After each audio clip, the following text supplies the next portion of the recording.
of this is that oath that president and vice presidents take. How significant is this oath? And I've read, we've read accounts, or we've read the text of the oath.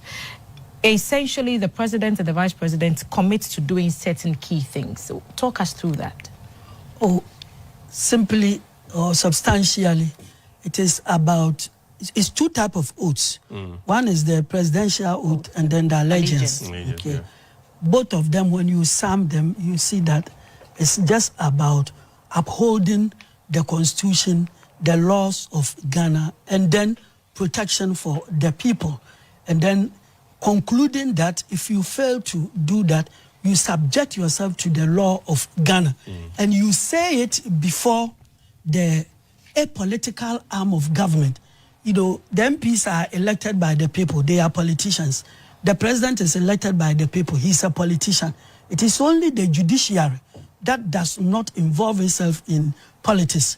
And it is the judiciary that is the watchdog of the constitution. So you swear this to the people of Ghana, led by the head of the judiciary. That is not supposed to be involved in politics. Which is not involved, but they cannot align with it. Isn't it interesting that the appointment is done by a political figure? So that is what amounts to separation of powers and checks and balances.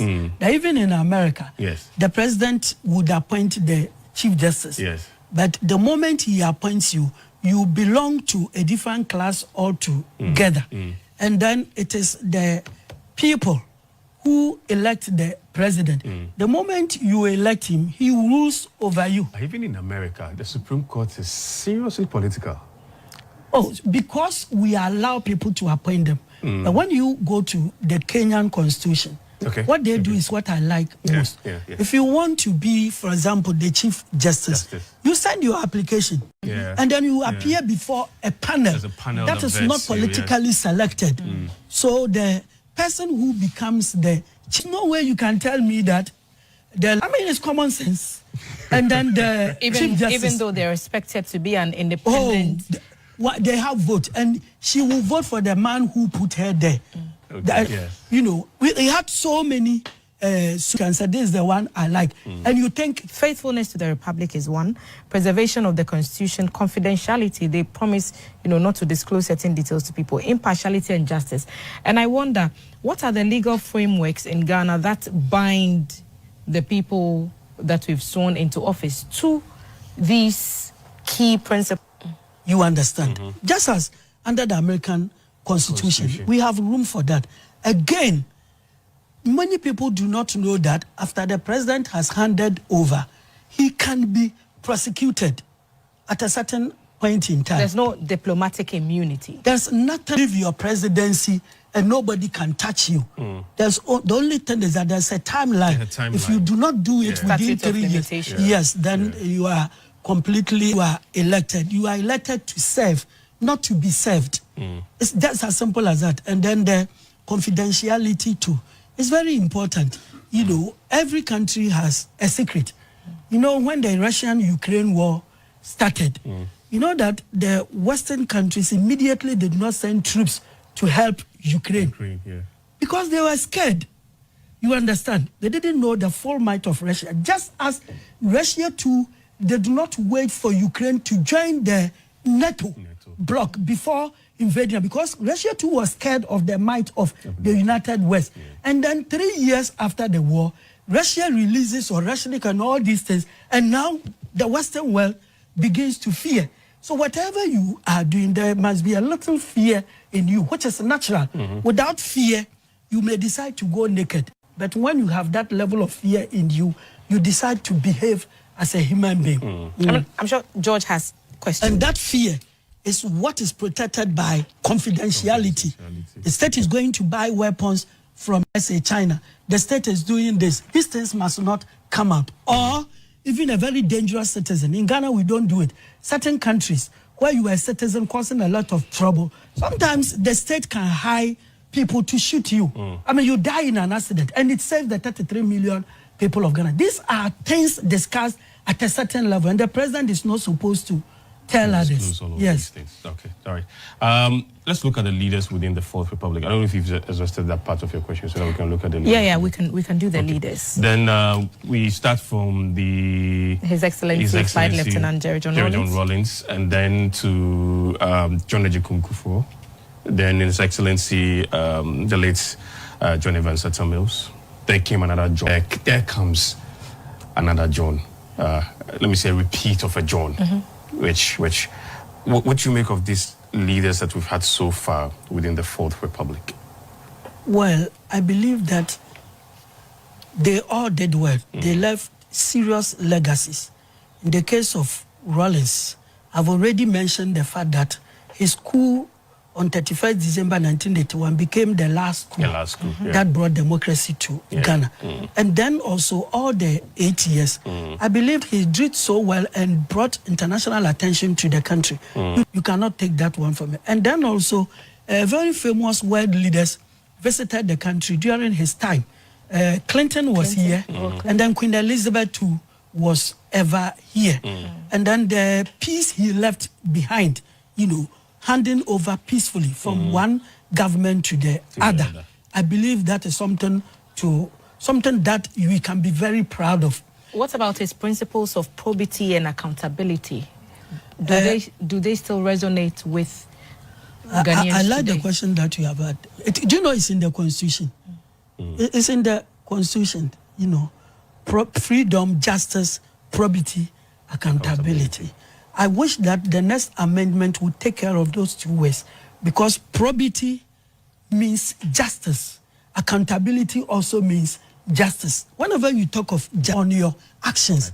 So freedom and justice, and Nkrumah was saying that we have our freedom, all right, but it is freedom that is circumscribed to it. It's as if we don't understand justice. But as I said, it was a military constitution, so nobody could question it. So I believe that President Mahama is hearing me. Freedom and justice, period.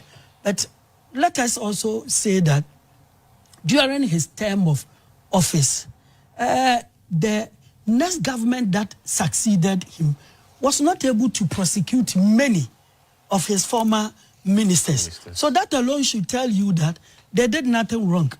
Yes. But was able to presumably only a few. Dr. Kwame, I don't want, it's not good to mention names here. Yes. I mean, he was able to prosecute some. So a few, but it was just a handful. You see, I was working as one of the senior officers of the National Reconciliation Commission. And what I discovered was this.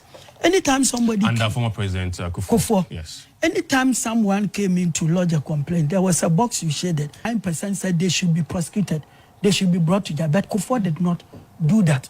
Because he wanted to come across as reconciliatory. Something like that. A whole commission was set up to help people recover. But you see, with that, it makes Ghanaians to know that using that in addition to the last election shows that Ghanaians always call for accountability. And that the national reconciliation, people were not much interested in being restored to their former positions as seeing their perpetrators being punished. So now we have done it. To them will be a form of satisfaction. Yes, a satisfaction. And now we have done the same thing. That this was somebody who promised us one district, one factory. And in Ghana, the moment you say a factory, we quickly remember Abosso Glass Factory, Kumasi Jod, like as big as a township. So people, hey, the man is going to create jobs. So then you say one constituency, one dam. Then we remember Operation Feed Yourself, where in those days Ghana started exporting food to other countries for the first time. So now it's going to be greater, because at Champions time we had only dams in the north. Here, every town or village, every community was going to have a dam to embark upon massive agriculture that will yield agribusiness and agro processing. And then the man failed. You understand? And then also you talk about free SHS. Unless you were not a parent, you sent your son to school. If you don't add more money than he was to pay fees, the child was going to die. And government was not able to show that. Yes. So between 3 weeks and yeah, you said it in the past and 2 years ago, but I still remember. You still remember. Those days, whenever you went to school, your parents knew and you yourself knew you would be there for 3 months. Yes. I must say that I had the the privilege of enjoying not free senior high school, but I enjoyed FQ under President Rawlings, former President Rawlings, because it was free compulsory universal basic education. So where I went to school, for example, we didn't pay fees, we paid little levies. So it's one of the legacies that we have from this Fourth Republic, especially with former President Rawlings' regime and his era. And that transitioned us into the time of former President Kufuor, who also made his own inroads on education, bringing us into the Atamils Mahama era and then into... So free SHS started from the basics. Fourth Republic from Rawlings. And I'm saying that in those days, you spent all the 3 months at school. So that whenever you came, people really saw a change in you. Now your son goes there, your child goes there, and within a month he's back. My niece is still home. I think she said she's going to school in March, next month. Legacies of the Fourth Republic that people, as we move on, have become so sensitive and are prepared. High accountability. So now that whole sense of accountability process where you'll be punished at the poll. At the poll. And then also it moves us to another sensitive level. Traditionalism has broken down in our politics. Previously, you could just look at the faces of Ashanti people and say they will vote for NPP. You will look at Sekondi Takoradi because not even Kwame Nkrumah was able to win at Sekondi Takoradi. 1951 election, CPP candidate was E.K. Dasson. And then the NLM candidate was Kwame Okran. And the CPP candidate lost. So even Nkrumah could not win in Sekondi Takoradi. 79, the PNP candidate was Madame Lucy Blay, Freddie Blay's elder sister. He lost to the Action Congress Party candidate. You understand? But now, NDC sweeps all these areas to let you know that traditionalism has broken down. They won almost all the seats in Bono. But can we just use one election to really sum it up by saying that traditionalism has broken down? Even before the election, the pollsters told us that this election would be unique and that the other details that we've seen from other elections may not necessarily come to bear on this particular election. And it showed. But can we just use one event? You will use one event because that's the only one you have. Okay. And then it turns. Then you can make another comment. But for now, we are saying that this one becomes fundamentally different from the previous ones. And it is a situation whereby all the ethnic groups, all the regions have united as a single entity. The Fourth Republic also brought us the national health insurance under His Excellency John Agyekum Kufuor. And he also introduced the school feeding program. So it's like every step of the way we make additions to our journey towards liberation on the economic front. There's still a lot of ground to be covered, and the president-elect has made key promises to tackle some of those issues. We expect him to deliver without excuse, because everything Parliament has been set up in a way that ensures that he will get his numbers. In Parliament. So whatever he thinks about, will be law because of the majority, the clear majority is got. And was talking in Parliament. He made mention of the fact that NPP had the tough because it was a hung Parliament. And people would agree with him. In the case of the NDC now, next 4 years, they can't go and make such a complaint. So it means that the responsibility they have now is... Funny to George earlier that I'm with the school of thought that says give them everything that they need so that they can't come and make excuses and say, we box instead of one with just 5 tens of milk. They've given you even 3. And your father tells you, I don't want to see your face again until they just need to finish the term. And very good. So if they are not able to do it successfully, they would never have any excuse. And even, you see that the Constitution expects a bigger number of ministers to come from Parliament. And sometimes very fine people with good ideas who could have been Otherwise, great ministers don't have any excuse in selections. Live scenes from the grounds of the Black Star Square. We are seeing the arrival of some of our invited guests, some very special guests who just came into our shop before this one. And we are continuing to welcome our visitors to the square to witness the inauguration of President-elect John Dramani Mahama and his running mate, Professor Nana Jane Opoku Ajiman. Clad very unsurprisingly in his usual attire, good luck Jonathan there, arriving at the grounds. And this is what will greet you at a portion of that area. Photograph of His Excellency the President-elect and his running mates. A lot of people still trooping to the grounds to witness what is happening, and we'll continue our running coverage. Our teams are on the ground and we'll give you the details. This eco ground, tell us about this place and what it means to us as Ghanaians. Okay, it is historic, as you are saying, and significantly, it bears two names. Officially, it is called the Black Star Square, but Ghanaians would prefer calling it the Independence Square.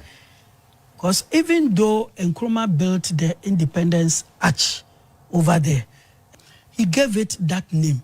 And the history behind it is that that was about the spot that Sergeant Ajete, Atipo, and Odate Lamte were shot.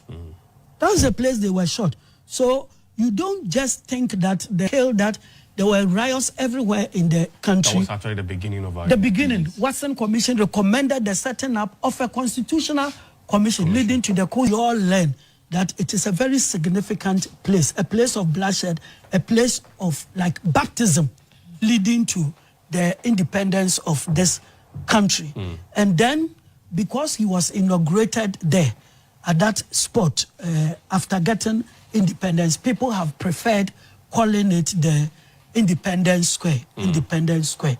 But in reality, let us remember the gallant soldiers, ex-servicemen who fell, and Nkrumah wanted us to remember them. You know, they were from typically the Akan areas. And they said, may this year, to say, me na me kwa CPP, ni ade me don't kwani. You understand? They were from royal houses. In fact, almost all the royal houses in Ghana preferred the NLM to the CPP. And then the CPP, seeing itself as Communist Party, when they had independence, you know, Nkrumah dressed the way communists would do. The communists would always cover the whole body with the jumper among the Akans because they felt that, I mean, people must not see your body. But the Akan chief would leave part of the body because they wear gold. Yes. And then those who felt that they were royals also copied that line. So today you will see that all the NDC people, apart from those who wear Batakari, would wear the jumper before the cloth on top of it. And all the MPP people following that tradition would throw away the jumper because they believe that they are royals. And people have not seriously adverted their attention to it. Another thing is that the sword of state, you understand, it's a traditional sword. And once it is a traditional sword, you don't wear Western dress to hold it to swear. Oh, we've seen. It is wrong. It is poor education. Nkrumah did the saying that the whole personality standing there must advocate and espouse the African personality. Because you know that when we had our independence, the British people gave us a full regalia for the presidency. And Nkrumah and he, the pioneer leading the way, wore the kente. Wallace wore kente, Mills wore kente, Liman from the north, he wore kente, but a son in like a Batakari form. His Excellency Nanado also wore kente in 20. Yeah, he wore kente. Mahama wore white jumper. The northern white one. Yes, so to hold it, based on what we have learned deeper, unwritten history of Ghana, that we must project the African personality. They should learn from GBC today that if you want to go and swear holding that sword, that Akufina video. I mean, he talked about what we're actually wearing. Just for our listeners on radio. We are wearing kente. I have a jumper because you don't have gold. Jumper. Yes, and then with a kente on.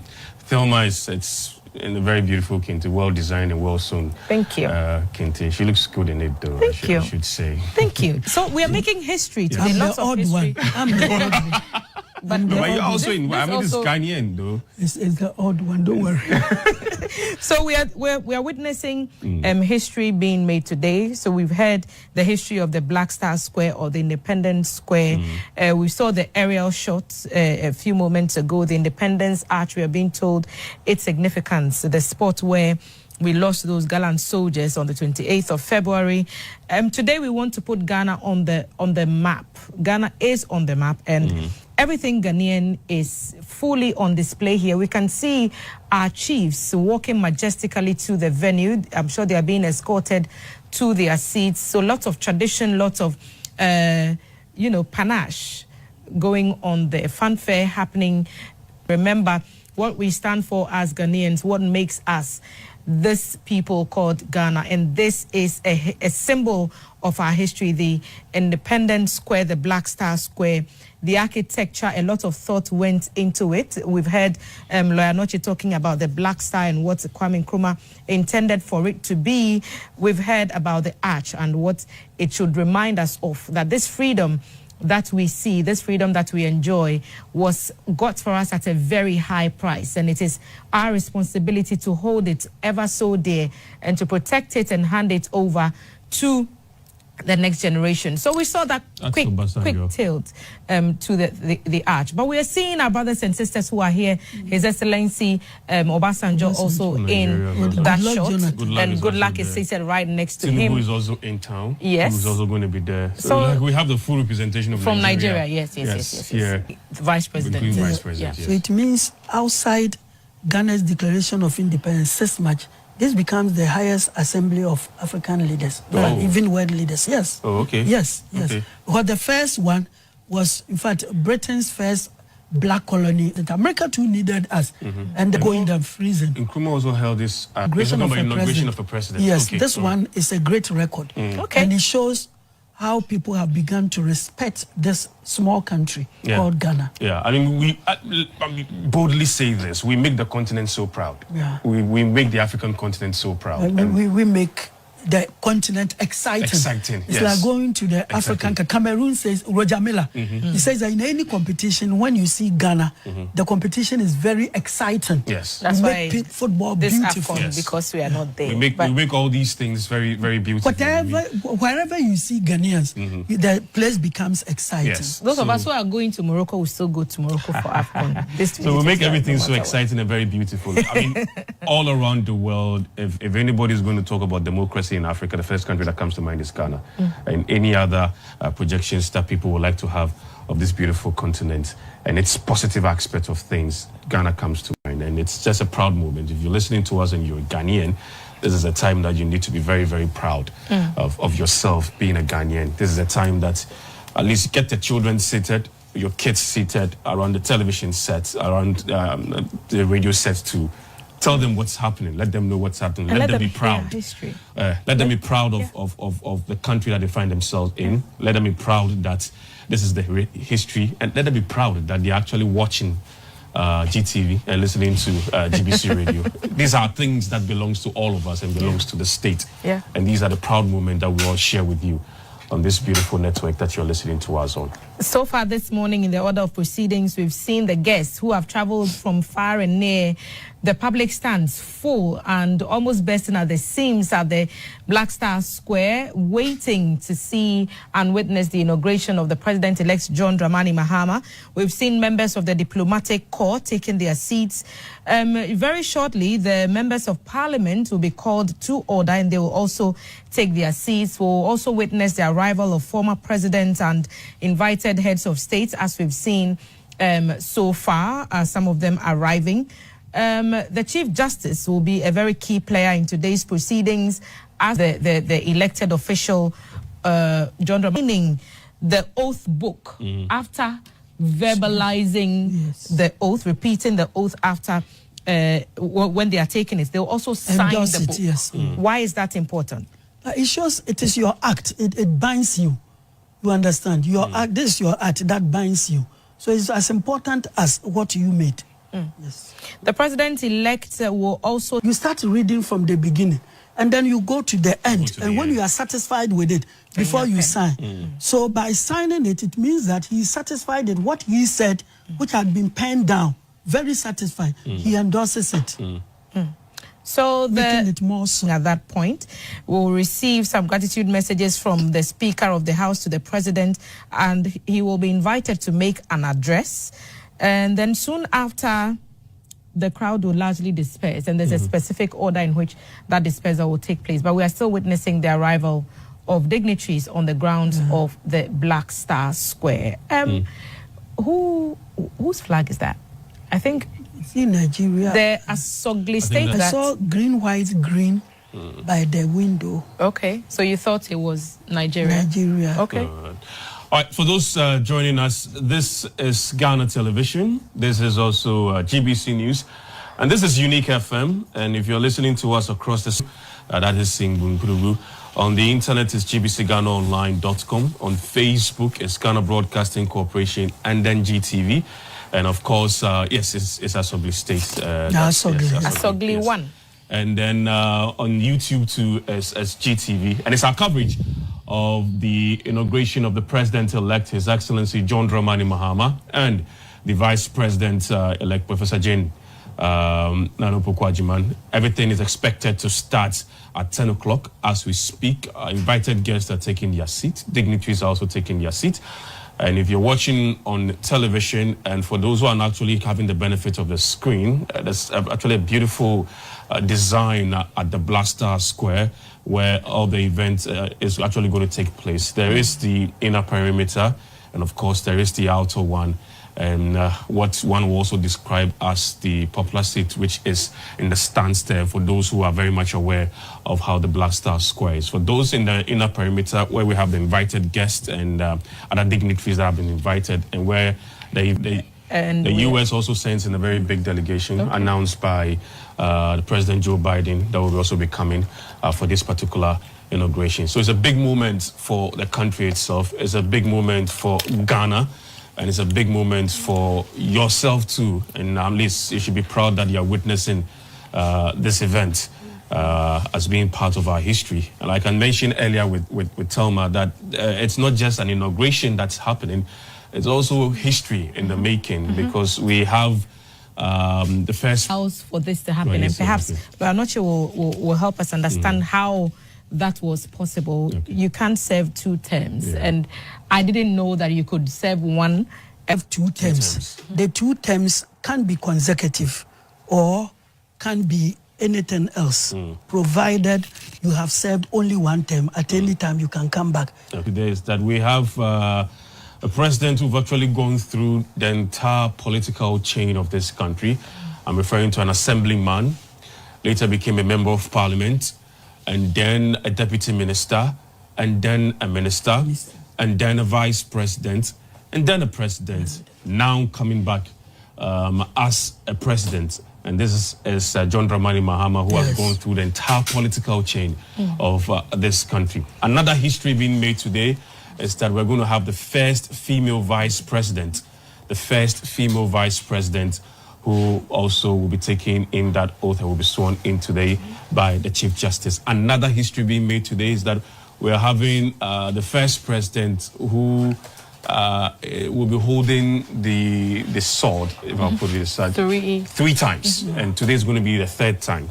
The first one was in 2012 when we lost our president, His Excellency Professor John Evans Atta Mills. And in July 2012 in Parliament, the Chief Justice Georgina Wood saw John Mahama in. Then he was the vice president to become the president. And then after the election, which he won, he was then taken through the whole process again. And he also saw using that sword, making it the 2nd time. And we're going to have the 3rd time today of this event that is going to happen. And this is not, as I stated earlier, not just an inauguration. It is also a history-making moment for us as a country. And it's a very proud one for all of us. And our guest here in the studio is lawyer Yawanoche Frimpong, who he's a lawyer and he's also a historian. He's also a historian who is giving us details into exactly some of the happenings and what to actually look out for and the meanings of the things actually happening today and what you're also watching on the screen. My name is George and I'm here with Thelma taking you through this. We have our colleagues who are also at the Black Star Square. We're getting us various reports. We started with Morris. We took also as I think a Dom Prefect there. Yeah, Cabral House, I think the name is. Well, yes. Perfect Bank. Yes. All right. So on your screen now you have the arrival of the dignitaries that are actually coming in. We have about 21 of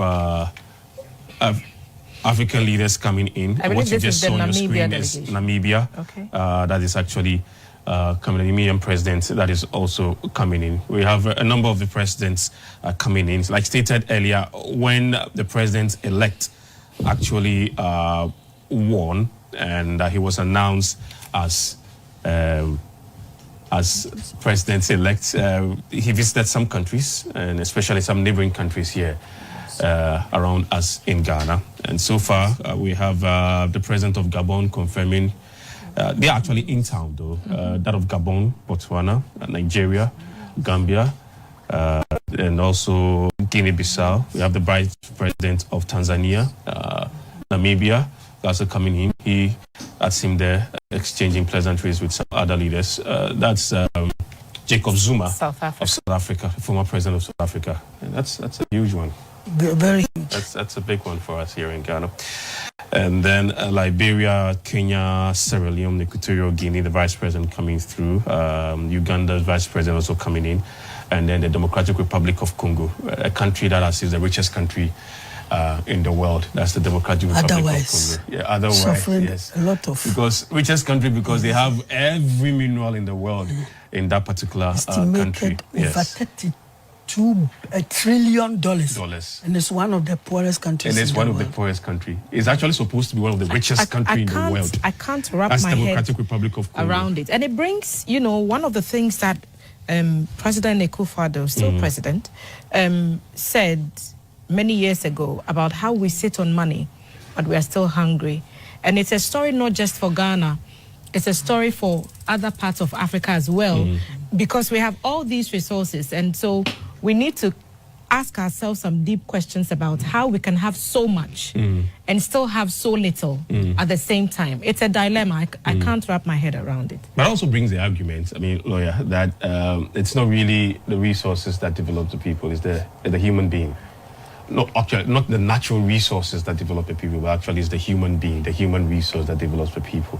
That's that argument. And they cite Dubai as an example and other Arab countries as an example. They are not so much as rich as some African countries, like the Democratic Republic of Congo, yet they've been able to transform themselves very well based on the kind of leadership that has been reflected in those countries. Malaysia and China have shown us the way that sometimes unconventional means can also get you the desired results, because you don't always have to necessarily follow respect for the dignity of the human being and just giving everyone the opportunity to prove themselves that we are capable. Kwame Nkrumah said that we can, but have we?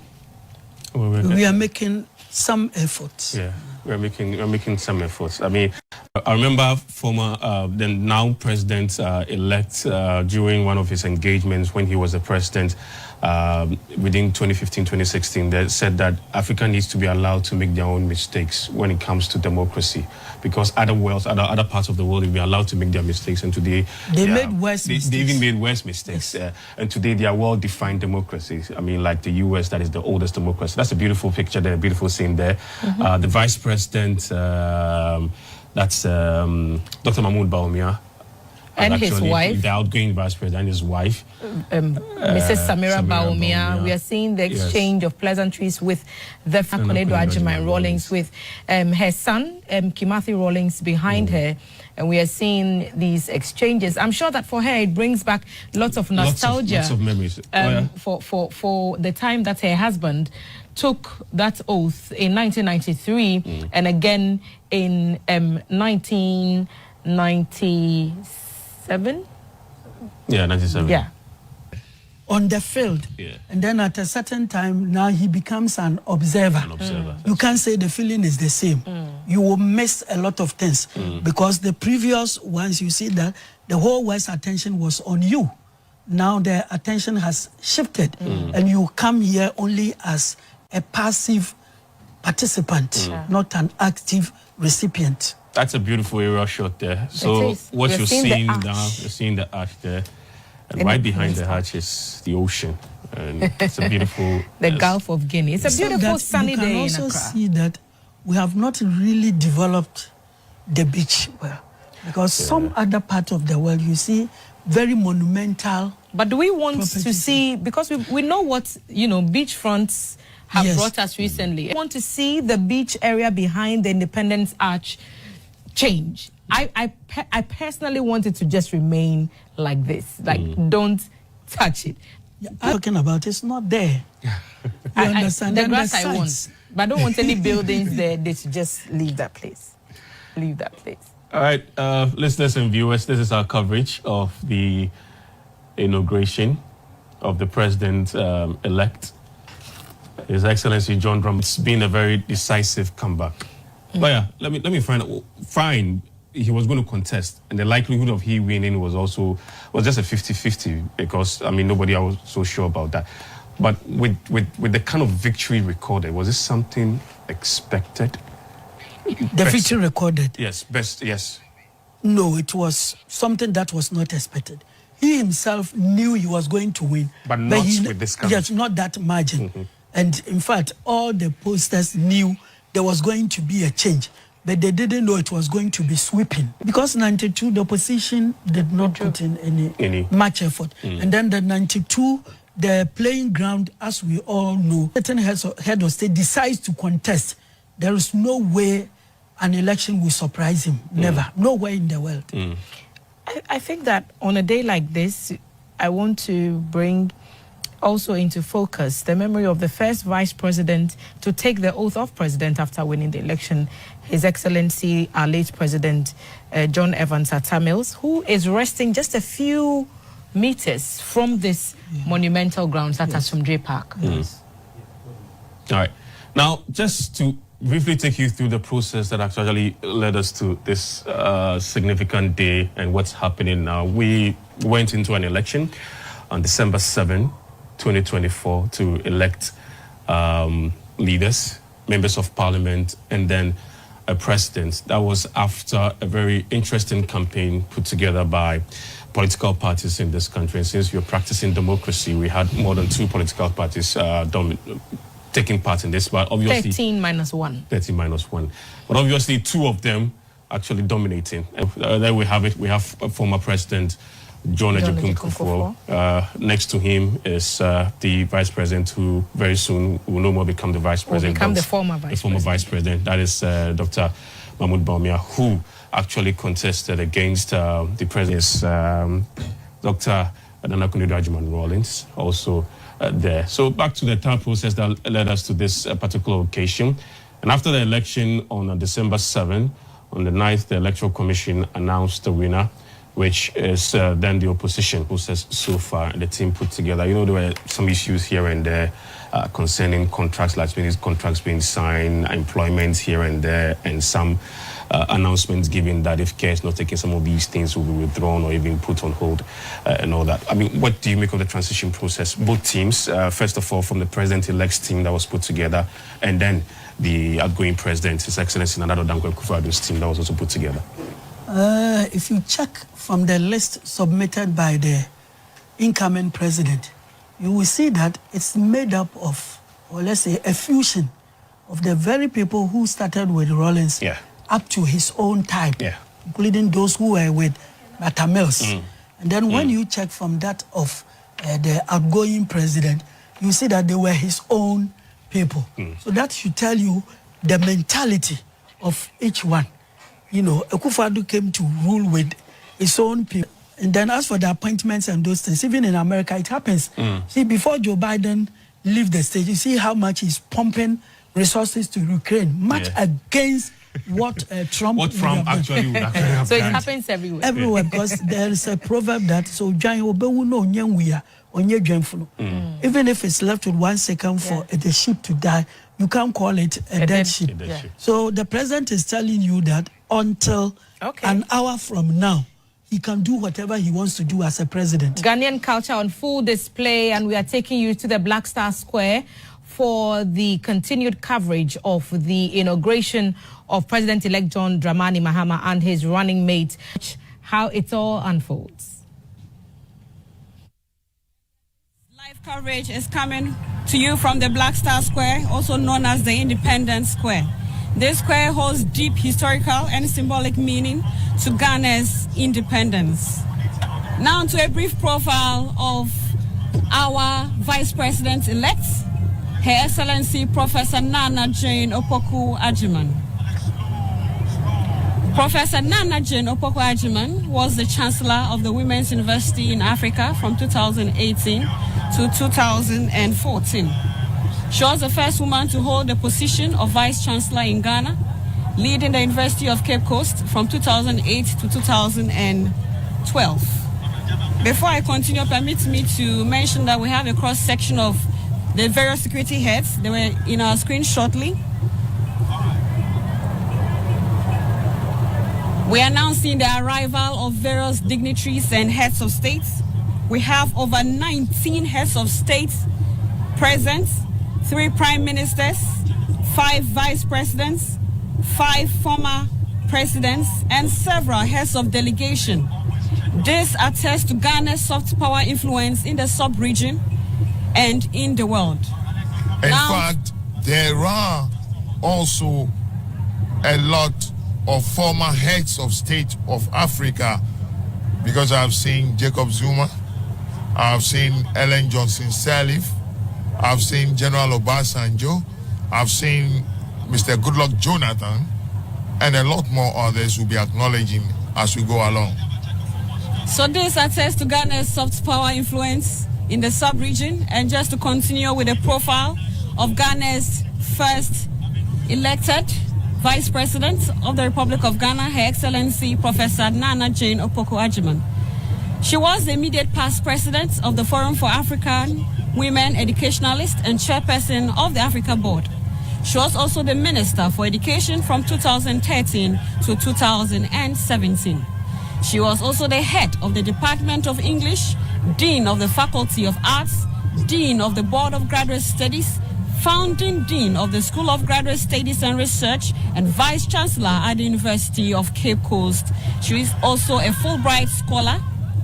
Professor Opoku Agyeman holds a Bachelor of Arts in French and English, a diploma in education from the University of Cape Coast, a diploma in advanced studies in French from the University of Dakar, and a Master of Arts and PhD in literature from New York University of Toronto and Canada. Madam Vice President is the recipient of national and international awards, notably Officer of the Order of the Volta for academic distinction, the Ghana Women of Excellence Award, the education category, and she also holds Doctor of Letters, University of Cape Coast. On your screen now are the heads of the various security agencies. For the security agencies, we have in attendance the Military High Command of the Ghanaian Forces, the Chief of the Defense Staff, that is General Thomas Opong-Pepra, who also doubles as the President's ceremonial ADC, the Chief of the Army Staff, Lieutenant General Bismarck Kwesi Onwona, the Chief of the Naval Staff, Vice Admiral Issa Adam Yakubu, the Chief of the Air Staff, Air Marshal Frederick Asari Kwesi Bequin, and the Chief of Staff at the General Headquarters, Lieutenant General Joseph Prince Osewusu.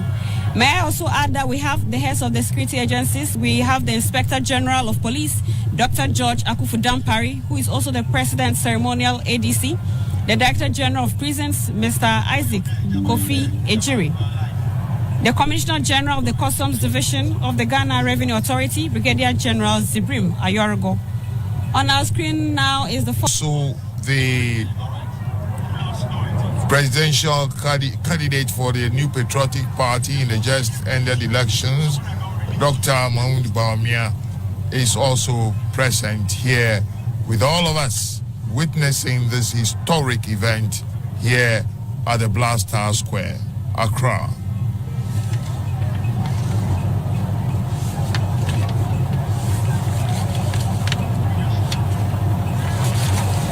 Dear viewers, as mentioned earlier, we have the various security agencies supporting the Ghana Police to provide security. Some of the duties include crowd and traffic control. As we can see, we have a lot of people in attendance this morning. So security personnel are deployed at various locations to ensure the total safety and security of attendees. This morning, we will see personnel from the Ghana Navy who will mount a full guard of honor for the inauguration here at the Independence Square. In the course of the program, we shall hear the 21-gun salute by the Ghana Navy. The 21-gun salute is the highest. The salute holds honors high-ranking officials such as military leaders or heads of government. Later in the evening, we shall see fireworks display. We shall also see a full guard of honor, or should I say full guard of honor was mounted by the Ghana Air Force for the various visiting heads of state at the Kotoka International Airport. The Ghana National Ambulance Service is also here providing medical coverage.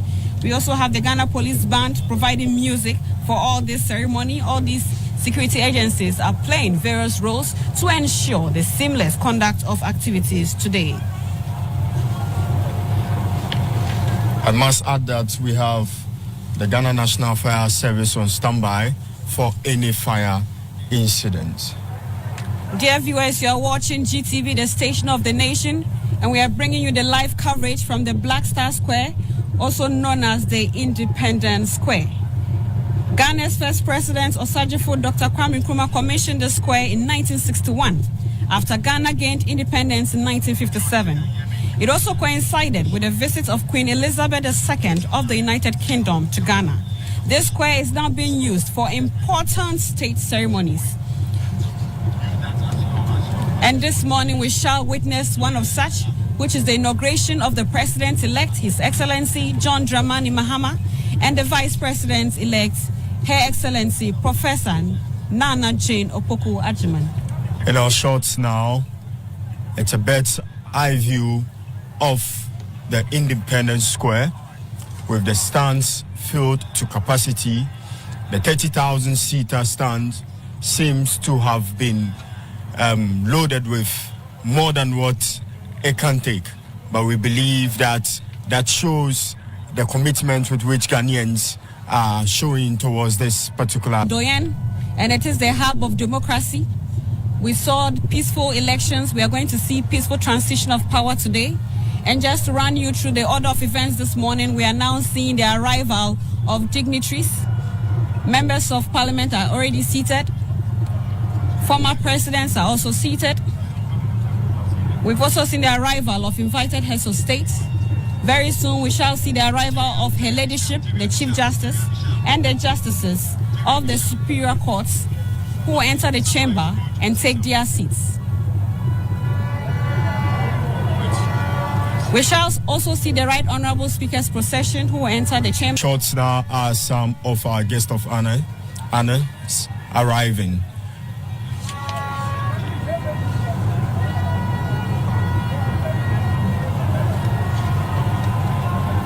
Dear viewers, you're watching once again GTV, the station of the nation, bringing you the live coverage of the inauguration of the President-elect, John Dramani Mahama, and the Vice President, Professor Nana Jane Opoku-Agyeman.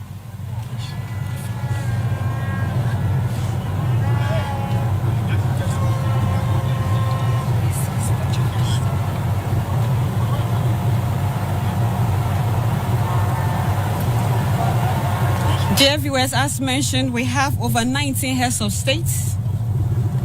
The special guest of honor is the head of state for the Federal Republic of Nigeria, His Excellency Bola Ahmed Tinubu, Joseph Nyuma Boakai.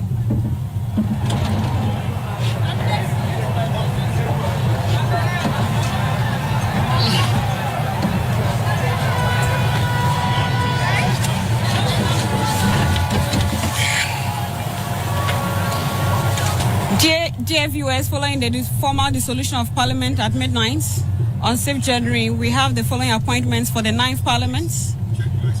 Once again on our screen are the heads of the various security agencies, the service commanders, and the heads of the various security services from the police as well.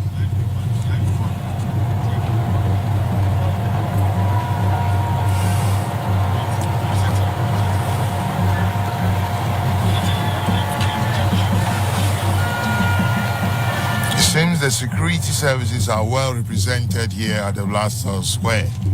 It's a beautiful thing that the of the president and the vice president. It's indeed a joyous. They cherish what is going to take place today. Dear viewers, just to add, in their colorful traditional Ghanaian regalia, some in party colors, and this is us as Ghanaians celebrating oneness and togetherness. We have had peaceful elections, and this morning we shall witness a peaceful transition of power.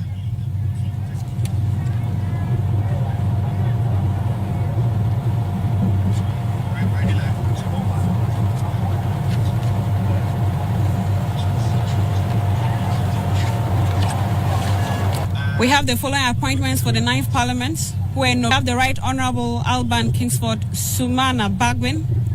We'll read his profile in the course of the program. The first Deputy Speaker is the MP for Akachi South, Bernard Ahiafo. The second Deputy Speaker is the Member of Parliament for Fomena, Honourable Andrew Amwako Esiama. For the majority side, we have the Majority Leader for the 9th Parliament, who is the MP for Ajumako Enyan Esiam, Dr. Kesiel Atoforsen. The Deputy Majority Leader, who is the Member of Parliament for Elembele, Honourable Emmanuel Ama Kofibua. The Majority Chief Whip is the MP for Adaklu, Honourable Govins Kwame Agboja. The Deputy Majority Chief Whip is the MP for Banda, Honourable Ahmed Ibrahim. For the minority side, we have Makin, the Deputy Minority Leader, who is the Member of Parliament for Asokwa, Honourable Patricia Apieje. The Minority Chief Whip, Honourable Frank Ano Dompre, who is the Member of Parliament for Isawam Aduajiri.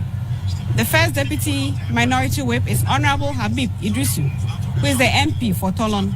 And the second Deputy Minority Whip is Honourable Jerry Ahmed Shaib, who is the Member of Parliament for Weja Bawi. Now let me run you through the program as it is.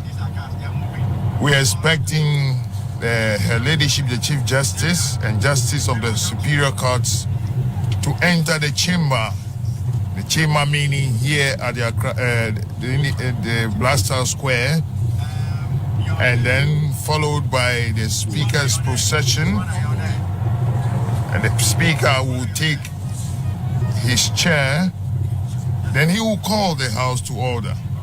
The majority and minority leaders, at the invitation of the Right Honourable Speaker, will join the procession to receive His Excellency the President-elect and Her Excellency the Vice President-elect. The Vice President-elect will then be conducted into the chamber by the Right Honourable Speaker. The Right Honourable Speaker will then invite Her Ladyship, the Chief Justice,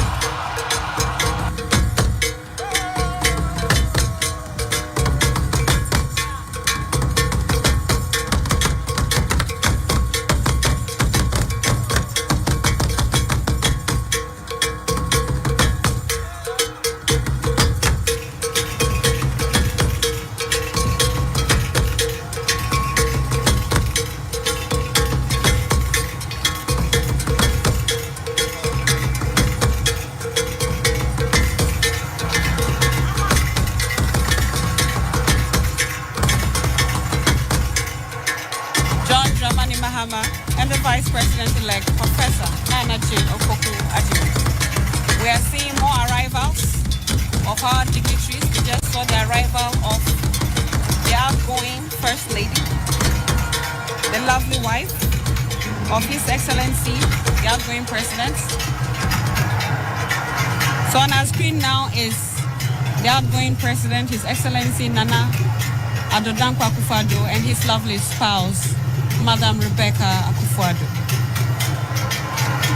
You are live on GTV, the station of the nation, and we are telecasting this event live across all the regions in Ghana.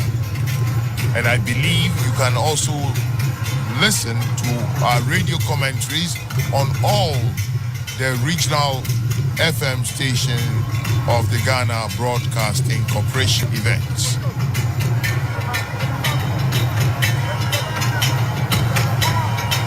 So we still have more arrivals. Distinguished guests, we also have in our midst Head of State of the Democratic Republic of Congo, His Excellency Felix Tshisekedi.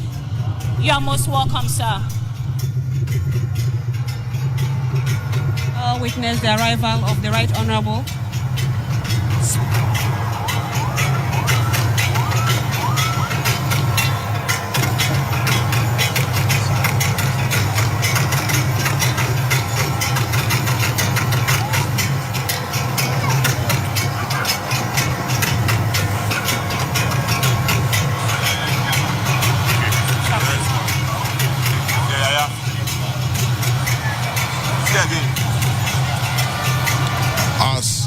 can see viewers at home. The Blaster Square here. Distinguished guests, ladies and gentlemen, we also have in our midst the Ghanaians from all walks of life are here to witness this historical event. And I call it a historical event, and has been re-elected to serve just one term. We also have arriving is the Chief Imam, Sheikh Osman Sharabutu,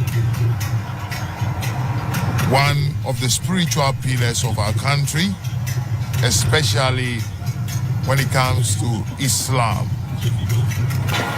Distinguished viewers, if you are just tuning in, you're watching the inauguration of President John Dramani Mahama. And permit me to add that in the course of the program, we shall see the President's official ADC in the person of Lieutenant Colonel Abdul Wahab Issa. Let me also use this opportunity to dispel the misconception of who an ADC is. The ADC is not a bodyguard. The role of an ADC is very prestigious and demands exceptional discipline, discretion, organizational skills, and loyalty, as he is directly responsible for facilitating the President's effectiveness in office. The President's ADC has a unique role in ensuring the smooth execution of the President's daily activities. These include accompanying the President during official engagements and ceremonies. He also acts as the President's primary personal assistant, managing schedules and ensuring the President's time is optimized. Also coordinates transportation, accommodation, and other logistical needs for the President's travel. He also manages sensitive information with discretion and professionalism, and he acts as a trusted confidant to the President in various matters. The ADC is also a link between the President and other government officials and relays instructions from the President to the relevant stakeholders, all teams. He also ensures adherence to official protocol during events, both domestically and internationally. He is also responsible for supervising ceremonial arrangements and ensuring they are aligned with the dignity of the office. He can also offer counsel on matters related to military or security issues, given his military background. So the ADC has a lot to do. He is someone who is prestigious with exceptional discipline, discretion, and organizational skills. And today, for the very first time, we shall see our President-elect and his official ADC. Now, does that mean that the Vice President will also have an ADC? Can you explain that for us? The Vice President will also have an ADC, and the Vice President's ADC is from the Ghana Police Service, as mentioned these senior officers are carefully selected. They are selected based on a number of qualities. And as I mentioned, the person should be someone with great organizational skills, who is loyal, who is disciplined, who has discretion, because they are responsible for accompanying the president during his official engagements and ceremonies. They primarily act as the personal assistants, managing schedules and ensuring the president's time is optimized. Now, on the program, I have seen... From the Ghana Navy will mount a full guard of honor for the inauguration here at the Independence Square. And during it surpasses all other salutes with fewer rounds. This ceremonial honor holds great symbolic significance. Its purpose varies and depends on the context, but is generally associated with respect, tribute, and recognition. It is a ceremonies. The salute honors high-ranking officials, such as military leaders and heads of government. It is also performed during funerals for high... Seen the top hierarchy of the National Democratic Congress. At least I have seen Mr. Fifi Kweke.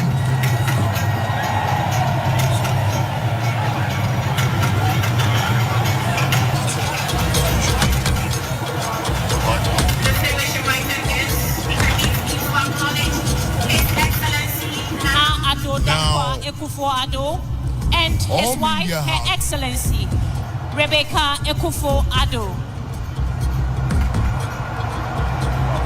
The Black Stars were here in Accra.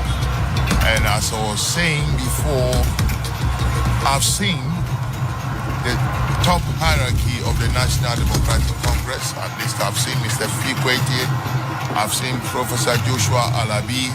Your Excellencies, English invited guests, ladies and gentlemen. Currently, our very special guest of honor is the President and Commander-in-Chief of the Armed Forces of the Federal Republic of Nigeria, His Excellency Ahmed Bola Tinubu.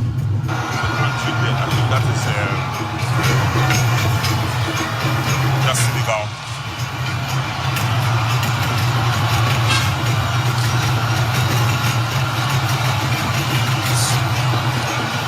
We also have in our midst Head of State of Senegal, His Excellency Bassirou Faye.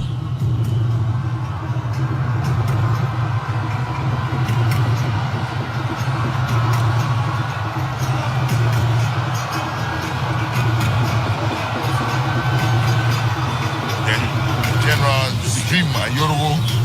We also have the Director of National Investigations in Peru, Nana Atobra Kweku, the Chief Officer, Mr. Julius Kumwo, and the Controller General of the Ghana Immigration Service, Mr. Kwame Isua. For the security agencies, we have in attendance the Military High Command of the Ghana Armed Forces. That is the Chief of the Defense Staff, General Thomas Opompepra, who is the President's Ceremonial ADC, the Chief of the Army Staff, Lieutenant General Bismarck Kwe Omona, the Chief of the Naval Staff, Vice Admiral Issa Yakubu, Your Excellencies, distinguished invited guests, shortly we'll see the procession of the judges of the Superior Court of Ghana joining in.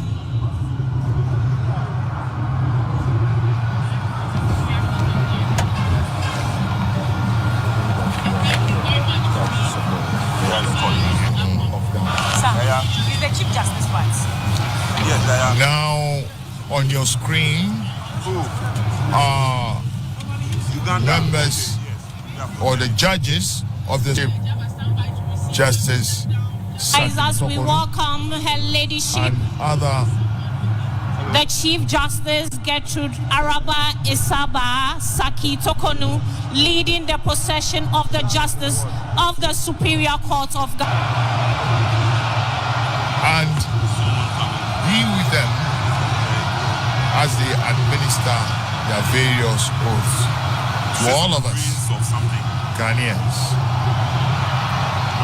Dear viewers, let me just add that Her Ladyship Justice Gertrude Araba Isaba Saki Tokonu was sworn into office as the 15th Chief Justice of Ghana by His Excellency Nana Addo Dankwa Akufo-Addo as mandated by the 1992 Constitution on Monday, 12 June 2023. After Justice Georgina Theodora Wood, who served from 2007 to 2007 in the Judicial Service of Ghana, she took over from His Lordship Justice Enim Yeboah, who retired on 24th May 2023 as required by the law. As mentioned earlier, she will be playing a very important role today to see to the successful transition of power. We are still live from the Black Star Square here in Accra, and you're watching us on various networks across the country.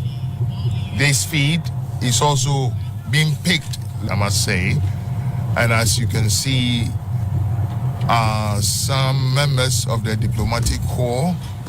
I can see a Catholic or a clergyman.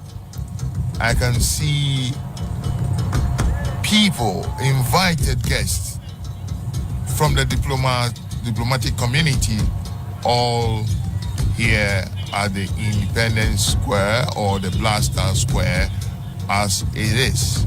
We have over 19 heads of state gracing this occasion.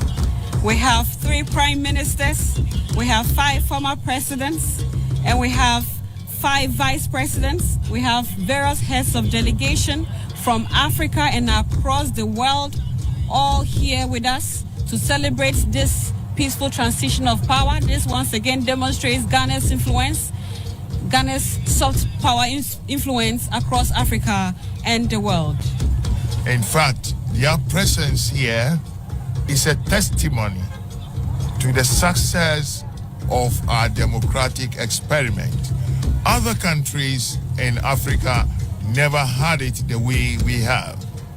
There have been chaos, there have been fights, there have been protests across some countries in Africa. We thank God that our transition has been relatively peaceful. And this is not the first time we are transiting power from one political party or government to another. From the 2009, then we had another one. We're having another one. Now, let me run you through the history of the Fourth Republic. Ghanaians, as our head of state or president, from the 7th January 1993 to 7th January 2001. He was distinguished guests, ladies and gentlemen, of Ghana. We also have in our midst head of state of Kenya, His Excellency William Ruto.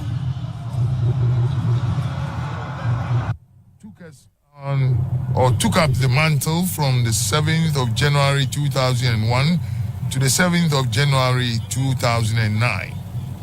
Then Professor John Atta Mills also took up the mantle from the 7th of January 2009, and he died in office 3 years later. In fact, it was 3 years, 199 days. Then John Mahama took over and was our president for the rest of the term of Professor John Evans Atta Mills. And he was eventually voted into office and inaugurated on the 7th of January 2012. And he was in the seat till the 7th of January 2017, 4 years, 167 days.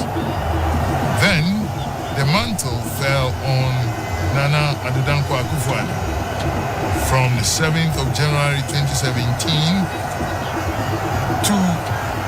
till yesterday, in actual fact, when he had to relinquish the seat through the due democratic process which Ghana has now been known for.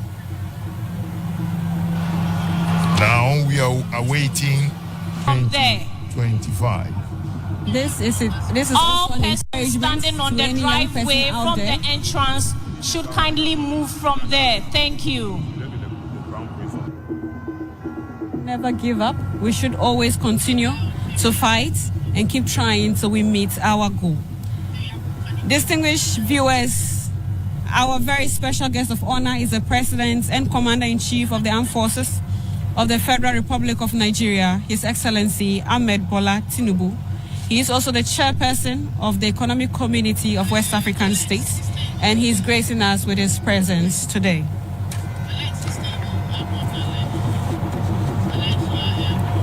On your screens now are the members of the Supreme Court, the judges of the Supreme Court who are here present. Because whatever is being done here today has legal repercussions, their presence here is very, very, very important.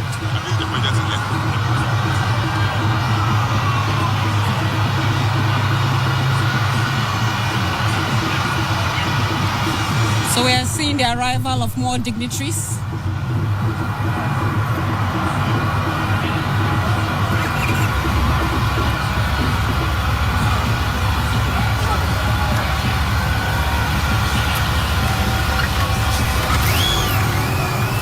You can see members of parliament. You can see the Honorable Sam George, the Honorable Haruna Idrisu, Honorable Muntaka, and a host of their colleagues from the National Democratic. Your Excellencies, distinguished invited guests, ladies and gentlemen, arriving now is the Speaker of Parliament, Right Honorable Alban Sumana Kingsford Babin. Shall we please rise to welcome the Right Honorable Speaker of Parliament? And other security agencies who are also present.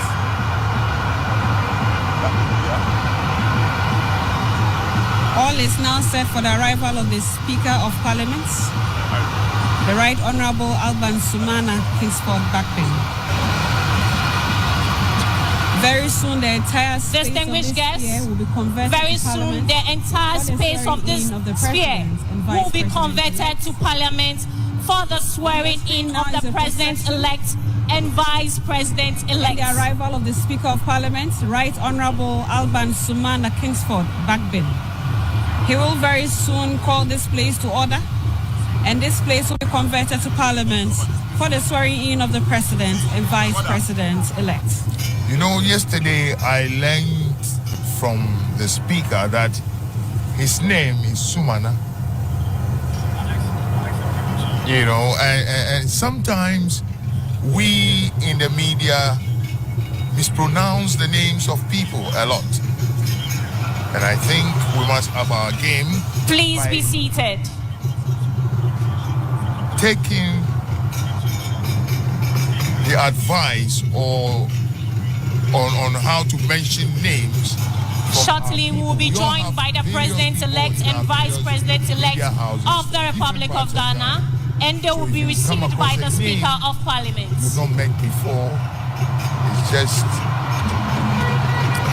Indeed, we will all try to get the pronunciations of their names right, but we must also acknowledge that we all come from different backgrounds, different religion and ethnic backgrounds, and this can sometimes affect the pronunciation, but as courtesy demands, it is something that we all must learn to pronounce names from the north, from the east, from the west, regardless.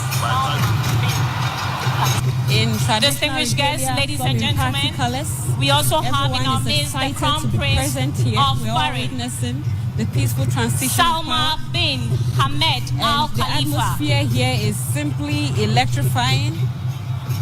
There's so much noise in the stadium, and it's all in joy and it's all in celebration of this historic moment in the history of at the Blaster Square. Yes, I can see Honorable Kofi Totobi Kwachi, Honorable Seth Bekwe. These are all stalwarts of the NDC, and they are here present to witness this historic occasion. Very shortly, we will be joined by the President-elect and the Vice President-elect, who will be received by the Speaker of Parliament, after which parliamentary proceedings will commence. In our screen, we can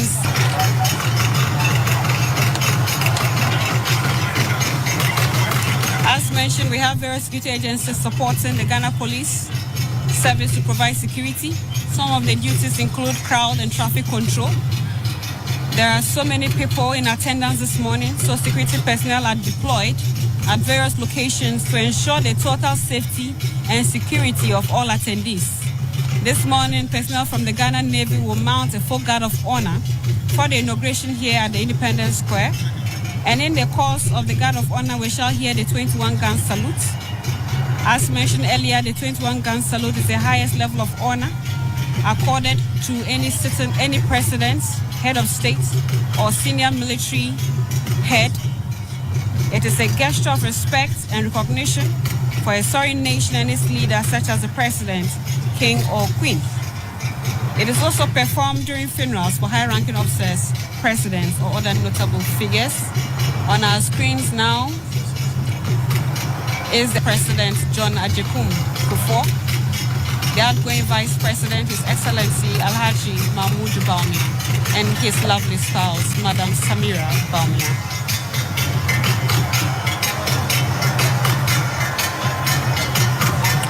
I can also see on the screen the MP for Ada East, Doyo Gansa, and Kofi Adams. Is he the MP for Gwen? I should think so. You don't have.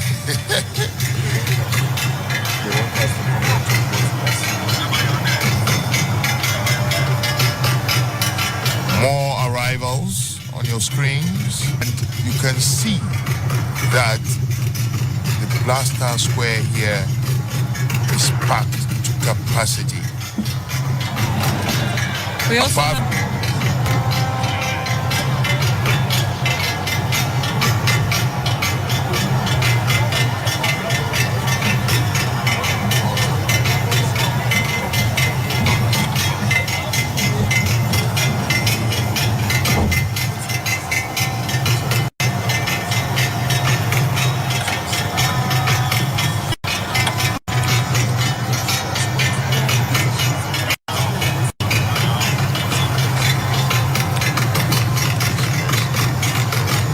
viewers, we are seeing more arrivals of dignitaries.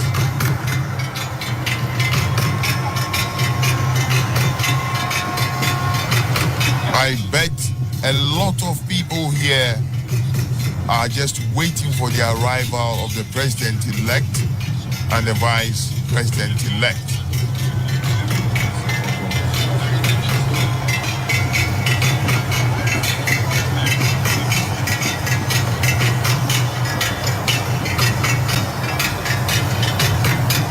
This seems to be the arrival of the head of state of Sierra Leone,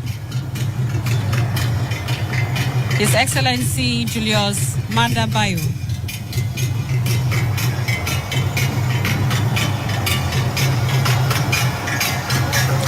We have how many heads of states here? 19, I think. 19 heads of states, 5 former presidents, 3 prior, and the whole world. I hear there's a U.S. delegation too in town to witness this historic event. Exactly. The United States President, His Excellency Joe Biden, has sent a high-powered delegation to witness this event as well. We can't count out the party supporters who are also here in the On numbers. your screen now is the minority leader, Mr. Afenyo Marking, Honorable Afenyo Marking. Valerie Sawyer is also there, and Dr. Kwabena Dufo, I can see in the background behind them. And we have the as mentioned, the audiences are from wide and vast, from Africa, from the world, within Ghana. It's just massive. The attendance is massive, and it's just wonderful to behold this historic moment.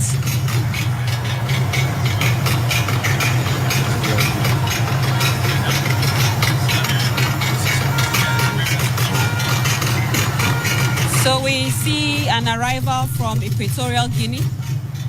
And from Equatorial Guinea, we have the arrival of the Vice President, His Excellency Teodoro Obiang Nguema Mbasugu from Equatorial Guinea, leading the delegation.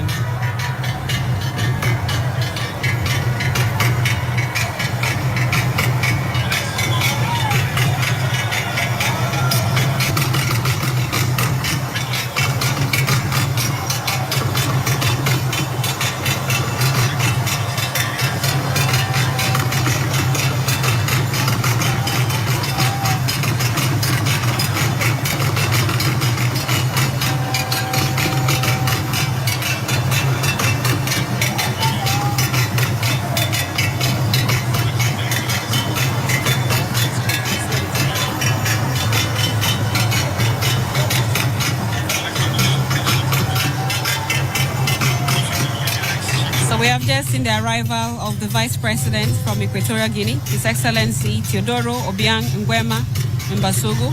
He's leading a delegation to this August event.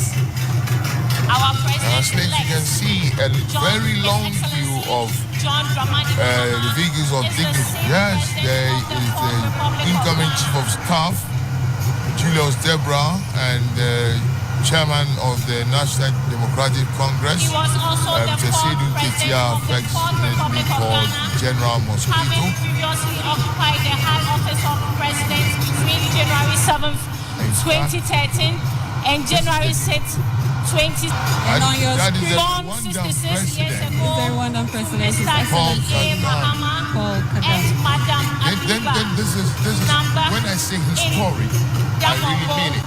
Because this in the now Savannah region of you haven't Ghana. seen this enough. Parliament for Bole Bamboy constituency, Deputy Minister for Communications, Minister for Communications, Vice President of the Republic of His Excellency Mahama considers the combination of history, communication, and social psychology courses he studied for his undergrad and postgraduate degrees. The arrival of one of his, including education, health, ports and harbors, aviation, rail, oil and gas, ICT, and many more. His vision and strategic investments in these areas position the country as a lower middle income country for its next development phase. Former Vice President Dr. Beyond investments in socio-economic infrastructure, President Mahama is passionate about investing in people. On your screens, you can also see the arrival. John Mahama further demonstrated his commitment to women's empowerment by appointing several women to prominent roles in his administration. In 2020, he made a groundbreaking decision to nominate Professor Nana Jane Opoku-Agyeman as his first presidential candidate, making it a first for a major political party in Ghana.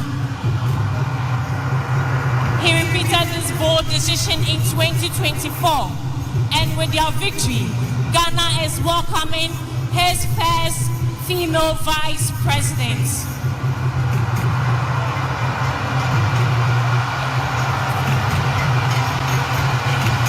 His Excellency John Mahama is an avid reader, author, and historian.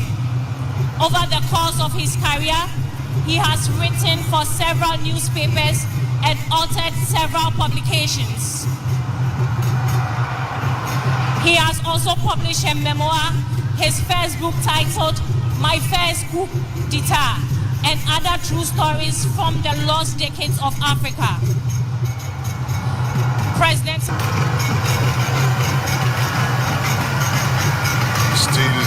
we have several parties stalwarts. Yes, these are actually members of parliament of the NDC. Members of parliament of the NDC mostly are those you find on your screens currently.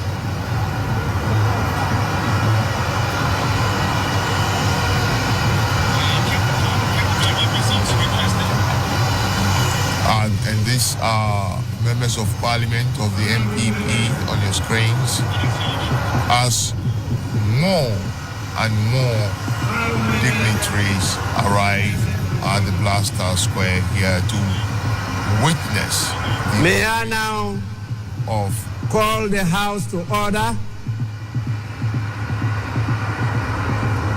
and invite the majority and the minority leaders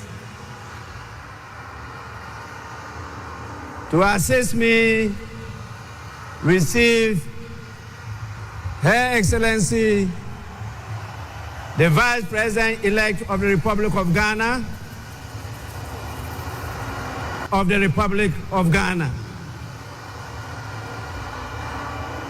Honorable Majority and Minority Leader.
Ghana having its first female vice president.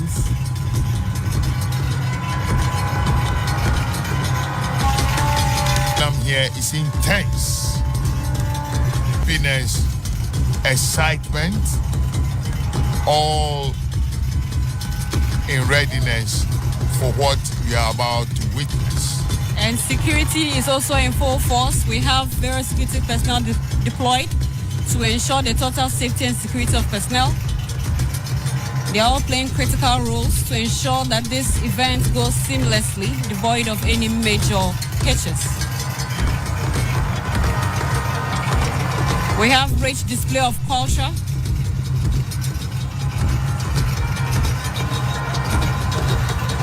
I believe that is... And that is DSP Mary Agamba. She's in charge of the police mounted squadron. Invited guests arriving now is the President-elect of the Republic of Ghana, His Excellency John Dramani Mahama. Shall we all wave our flags to welcome him?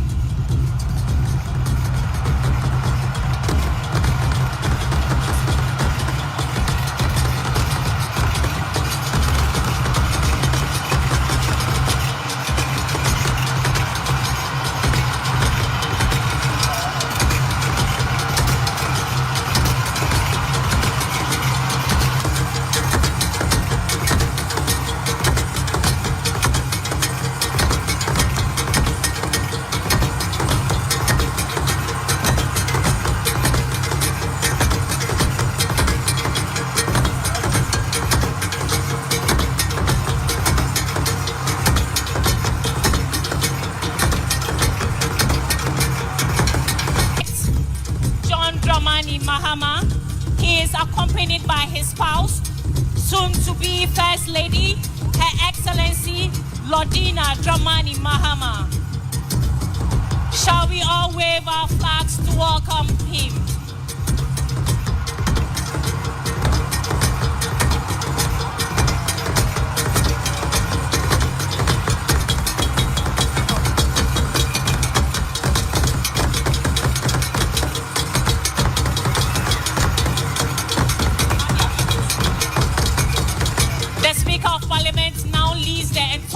Into the Chamber of Parliament here at the Black Star Square. The entourage of Parliament includes the clerks of Parliament and other senior officials of Parliament.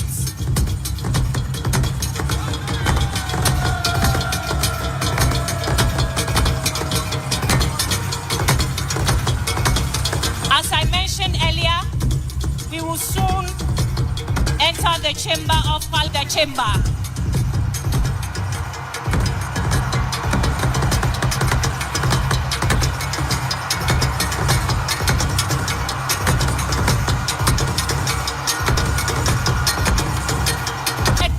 On the square.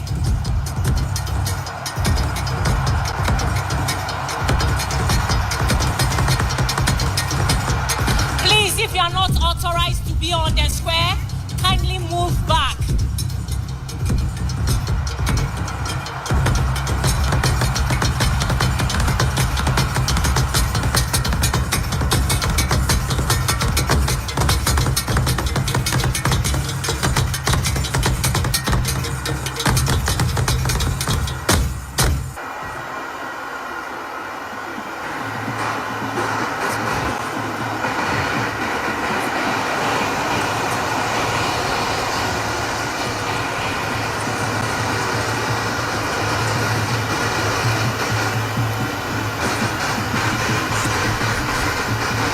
Honorable members, you may now resume your seats.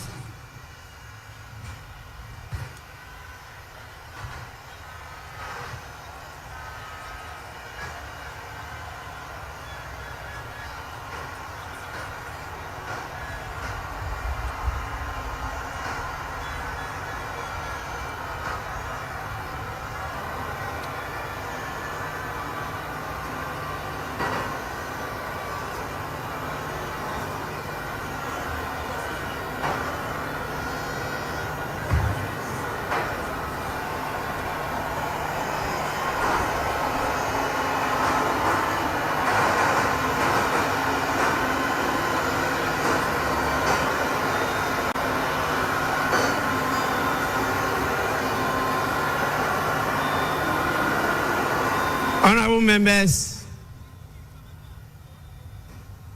I now have the singular honor of the Republic of Ghana to administer the oaths to the President-elect and the Vice President-elect. We will start with the Vice President-elect, who will take and subscribe to the oath of allegiance and the oath of the Vice President. Your Ladyship, the Chief Justice, you may now do so now.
Your Excellency, first the oath of allegiance. Kindly say after me. I, Professor Nana Jane Oboko Ajiman, do in the name of the Almighty God swear. Do in the name of the Almighty God swear. That I will bear true faith and allegiance. That I will bear true faith and allegiance. To the Republic of Ghana. To the Republic of Ghana. As by law established. As by law established. That I will uphold. That I will uphold. The sovereignty and integrity of Ghana. The sovereignty and integrity of Ghana. And that I will preserve. And that I will preserve. Protect. And defend. The Constitution. The Constitution. Of the Republic of Ghana. Of the Republic.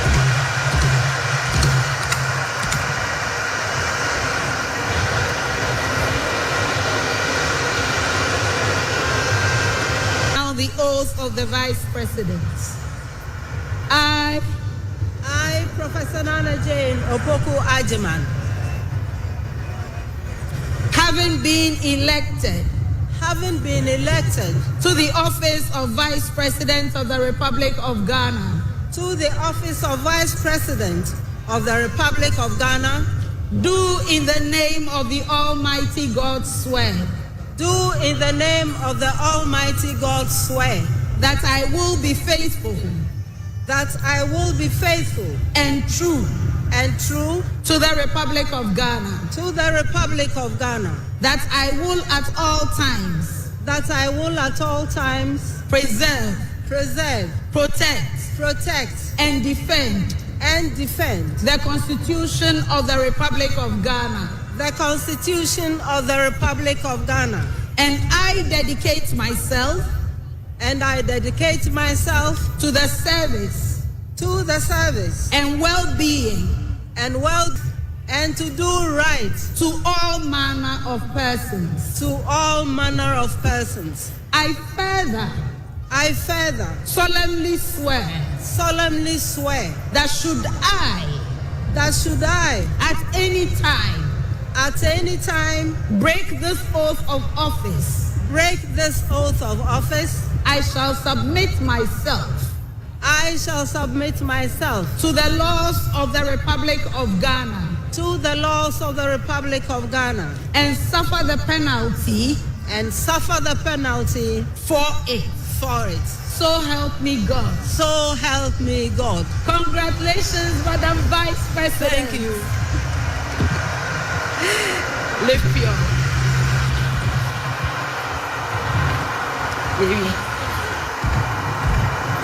Honorable members, the Vice President of the Republic of Ghana shall now sign the oath book.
And I have the pleasure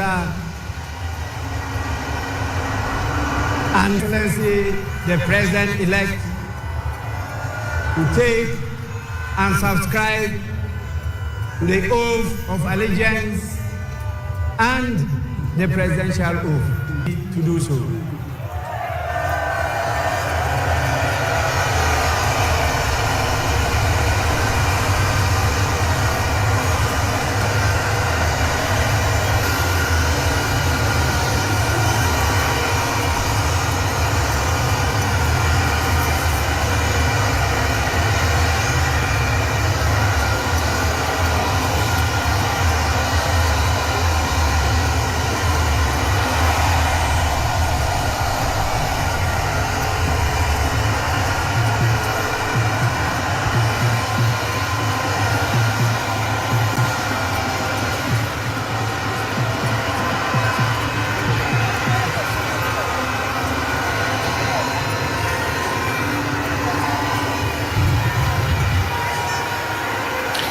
Your Excellency, kindly say after me.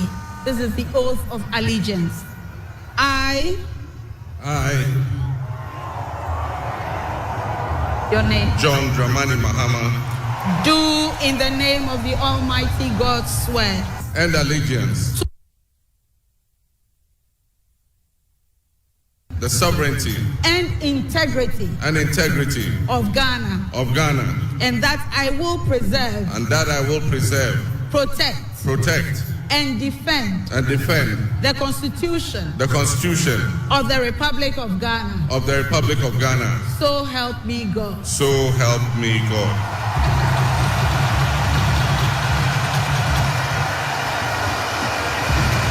Excellency, now the presidential oath.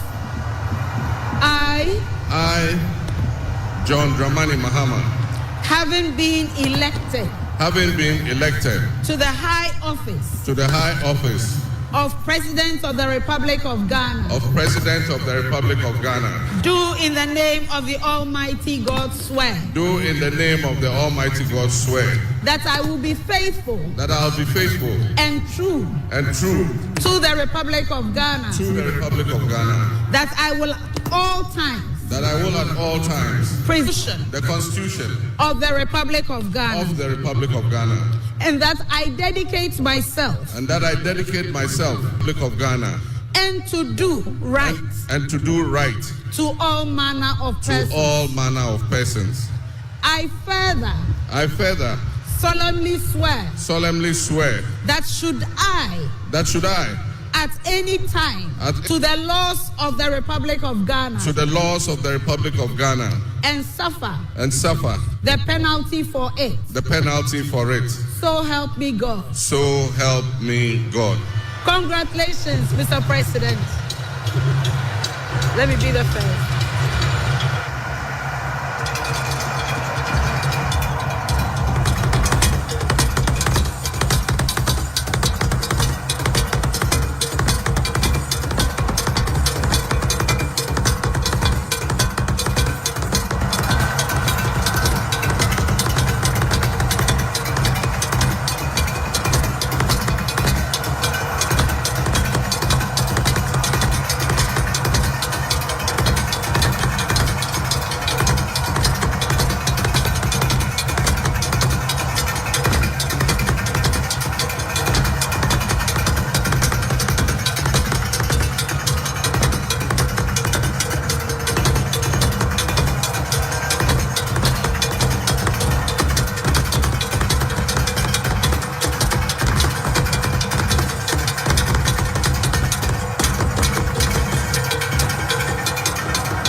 will stand.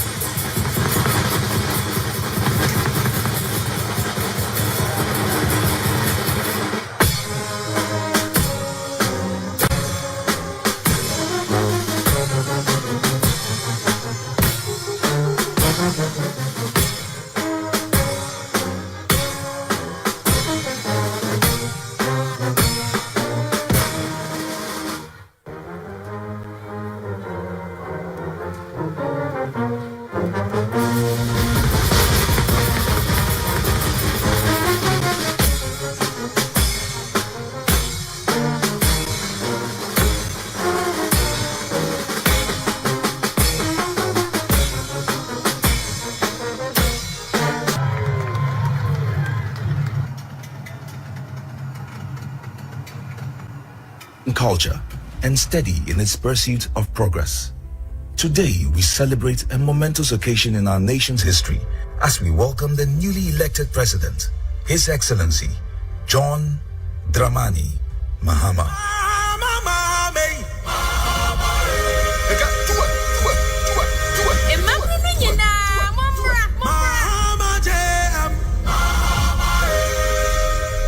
A true nation builder, committed to forging a brighter future for all Ghanaians.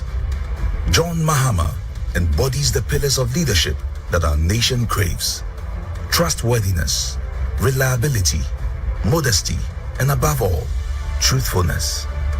From the moment he stepped into the political arena, John Mahama has demonstrated an unwavering commitment to the people of Ghana. His approachable demeanor, paired with his genuine concern for the needs of the Ghanaian, has earned him their trust. A trust that is pivotal for any leader aiming to guide a nation through challenging times. What I really like about JDM is his humility. The man is simply so down to earth, it's unbelievable. He's so humble, it's unbelievable. I really like that about him. John Mama, Osronyame, Odonyame, Osronyame, Opinion Nipem. We are Palau, we are Penu, we are Pepenu, we are Trivio, we are Bia, try to be out with Fibia, John Mama Pawase. On Casse, we in a tree, we in your wheel. Honorable members, President Mahama is practical. He communicates his issues very, very well. And he understands the Ghanaian politics very well.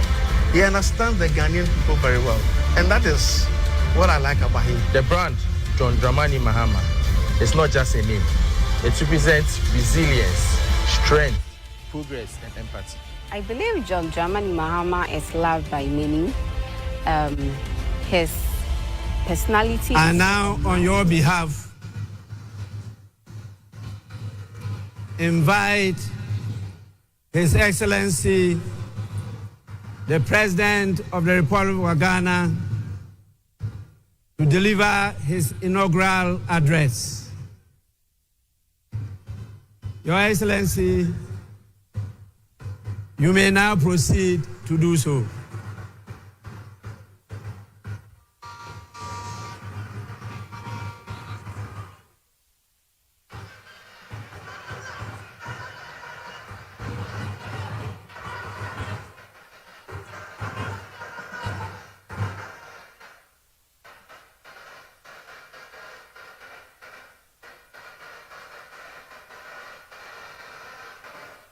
The Right Honorable Speaker of Parliament, Honorable Members of Parliament, Her Excellency, the Vice President of the Republic of Ghana, Jane Nana Opoku-Agyeman, Her Ladyship, the Chief Justice, Your Excellency, Bola Ahmed Tinubu, President of the Federal Republic of Ghana, and special guest of honor for this occasion, Your Excellencies, Presidents, Heads of Government and Development Agencies, Your Excellency Nana Addo Dankwa Akufo-Addo, and former presidents, gentlemen, my brothers and sisters.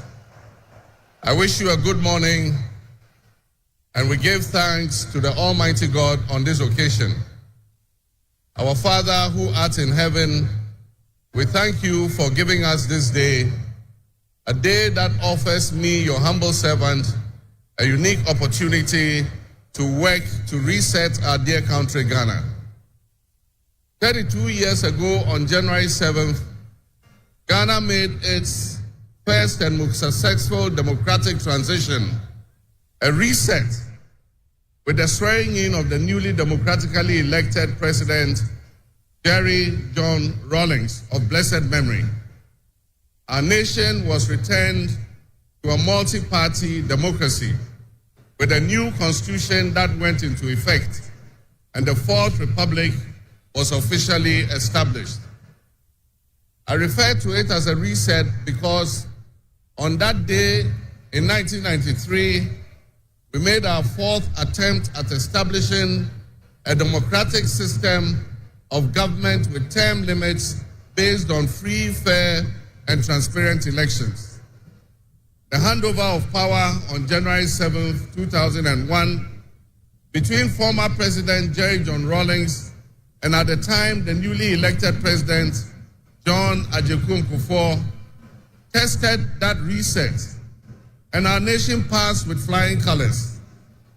So today, with my induction as the new President of the Republic of Ghana, every 4 years with each newly elected president. Today, we're also making a different kind of history, one that speaks to our maturity as a democracy, a nation of citizens enfranchised with the authority at the polls to determine their political future. Today's exercise between the outgoing President, His Excellency Nana Addo Dankwa Akufo-Addo, and I feels a bit like a deja vu. We shared this same space. I was the outgoing President, having served one term, and he was the incoming President, having been given a mandate by the people of Ghana, as I'm sure we are today, that it is the people of Ghana that we are elected to serve. Somehow, it seems fitting that it is with Nana Akufo-Addo that I twice shared this stage and this unique historical distinction. Because Nana Akufo-Addo and I began our national political careers in Parliament in the same year, 1996. He has always greeted me with warmth, a firm handshake, and a smile. And he is perhaps the only person in my life who has persistently chosen to call me Johnny. While we belong to opposing political parties, we shared a sense of mutual respect. In those early days, we probably could not have imagined that destiny would bring us to the leadership of our office of the land. Nana asked this will be our final meeting under these circumstances. And as I look back on the journey we have traveled together, and you with the same bald head and round being a worthy opponent, I extend my warmest wishes to His Excellency, the former Vice President, Dr. Alhaji Mahmoud Bawumia, sportsmanship in making track contest. I wish you all the best. The world in which Ghana exists today, as I begin this presidency, is not the same world in which we have relations. These tensions and conflicts place pressure on alliances to decide where we will support. There's a seismic shift happening within the system of global economic dominance. Whereas the G7 nations, United States, the United Kingdom, Canada, France, Germany, Italy, and Japan once provided the highest percentage of the world's GDP, over the last decade, that number has been steadily dropping. However, the combined total of the GDP of the BRIC nations, Brazil, Russia, India, increasing. In 2023, for instance, the G7's combined total of world GDP was 27%. In 2023, the BRICS percentage of world GDP was 37.3%. And so what does this mean to us in Ghana? What could it mean to our economy? Where do we fit in this geopolitical maelstrom? Technology such as artificial intelligence has taken us to new heights, opening up the potential for national, financial, and personal security issues that we are not yet able to imagine. One example is the use of misguided group sentiments towards ties with our neighbors to ensure that we're working together to keep our sub-region safe. We stand in solidarity and work borders. We also acknowledge they may be Ivorians, they may be Togolese, they may be Burkinabes, they may be Nigerians or Malians, Nzemes, their houses, their Moshis and Gourmets, because we are all part of one another, one big family. With the increase of the climate crisis, and as the waters grow warmer, melting the Arctic ice and permafrost, there's a greater likelihood for viruses that have been frozen and thought to be extinct for decades, perhaps even centuries, to begin to spread and create another global pandemic. The changing climate conditions are enabling existing viruses to spread and mutate at a faster and faster rate than they did before. This is a serious challenge. Ebola, COVID, and Mpox have taken on the families and communities and medical infrastructure in several of our neighboring countries and in the entire world to a screeching halt. My government will be working diligently to strengthen our public health systems while monitoring the global health situation so that when, and not if, but when the next pandemic or epidemic occurs, the loss of lives in Ghana will be minimal. The larger world exists around us and to some extent within us. While we cannot and should never use it as an excuse to stray from the direct and immediate needs of Ghana for the well-being of our citizens, we must also bear in mind that the affairs of the world, if we care to shape, lessen, avoid, or even at the other end of things, maximize the effect they have on us. My brothers and sisters, barely a month ago, we held historic elections that have caused dramatic shifts in our political landscape. I feel greatly honored that you, my compatriots, considered me worthy of receiving such an unprecedented and overwhelming mandate to steer the affairs of our beloved nation at this critical time in our history.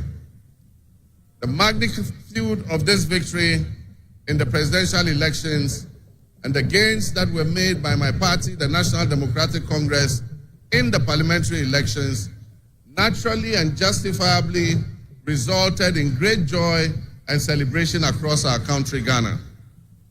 But celebrations, no matter how justified and how well earned, must be supplanted by discernment, sobriety, and deeper insights into why we received this kind of mandate in the first place. By voting as you did on December 7th, the Ghanaian people conveyed a powerful message, yet often overlooked by us politicians. This message was powerfully emphasized by a giant of American political history, President Ronald Reagan, when he declared at his inauguration some 40 years ago that governments have no power except that granted by the people. While Ghanaians take great pride in our thriving democracy, they are deeply dissatisfied with the quality of governance over the years and have openly voiced that dissatisfaction through the decisive actions that they undertake at the elections. Our people also understand that democracy is not just a token. They expect that if democracy is celebrated as a superior means of governance, then its outcomes must be more tangible and benefit them in their individual lives. Any honest introspection and reflection on the partaking in this democratic dividend, where people buffeted by severe economic crisis and hardships, and in the last few years, we we have led. Today should mark the beginning of a new opportunity to set our dear nation, Ghana.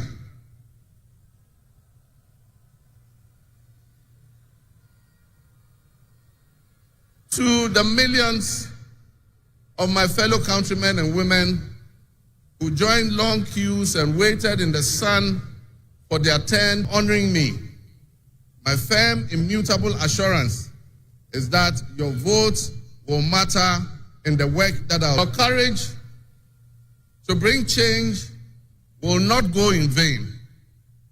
Our nation was born in the past, but I urge you, my fellow countrymen, not to be sucked into a state of perpetual pessimism. For some time, our country has urgently needed leadership with an unwavering desire to get things done, with your cooperation and your help. As your next leader, I shall strive to exercise sound judgment and be able to make the right calls at the right time. I will have the humility and presence of mind to take responsibility timelessly to resolve the challenges that we face as a nation. Since the elections, I have read and heard the word hope used many times in relation to my presidency and what it should offer the citizens of Ghana.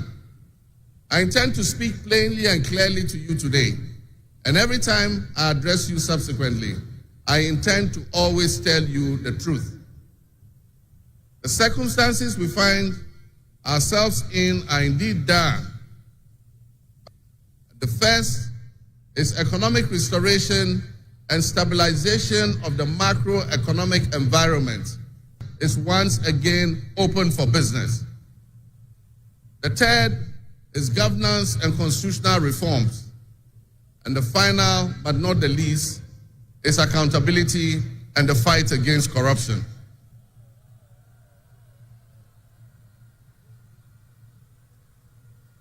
My brothers and sisters, actions in which I have enumerated 26 actions that I'll take within my first 120 days. There is reason for hope, and there is every reason for hope. But we must also have faith, because faith empowers us to trust the things that will happen.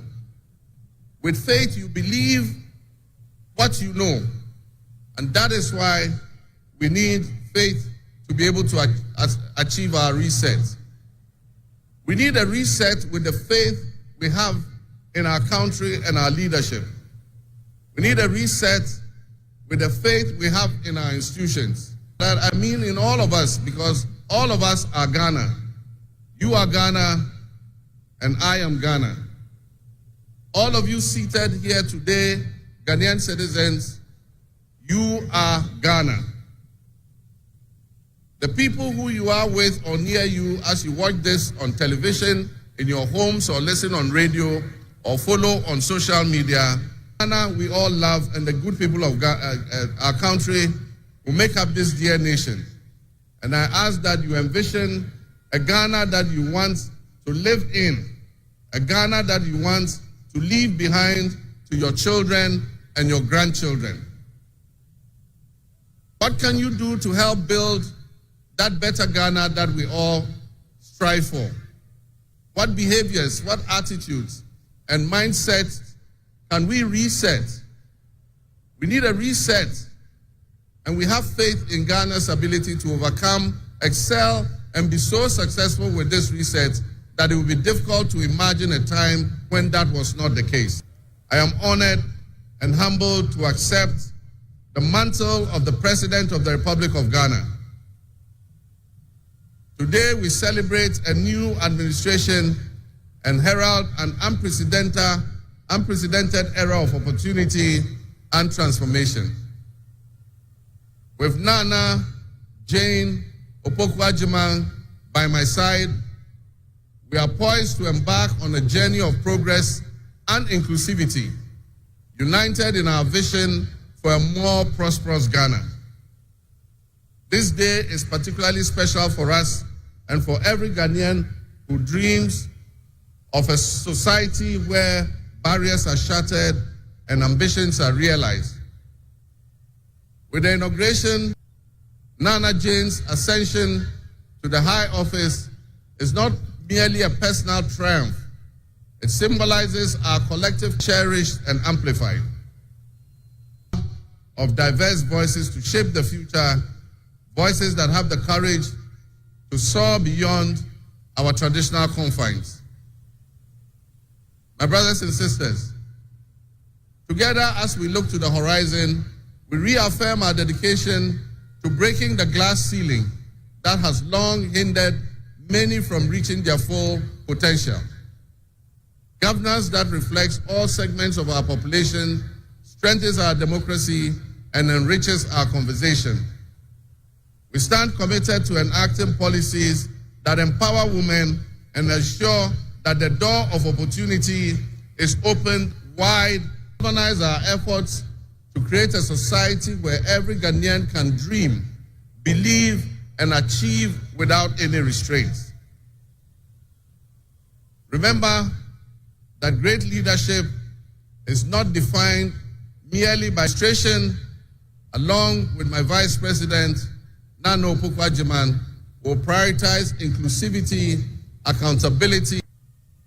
I'm profoundly grateful for a generation that is brimming with potential and dreams that are waiting to be realized. This moment is a powerful affirmation that your voices matter, that your aspirations are valid, and that your future must be our priority.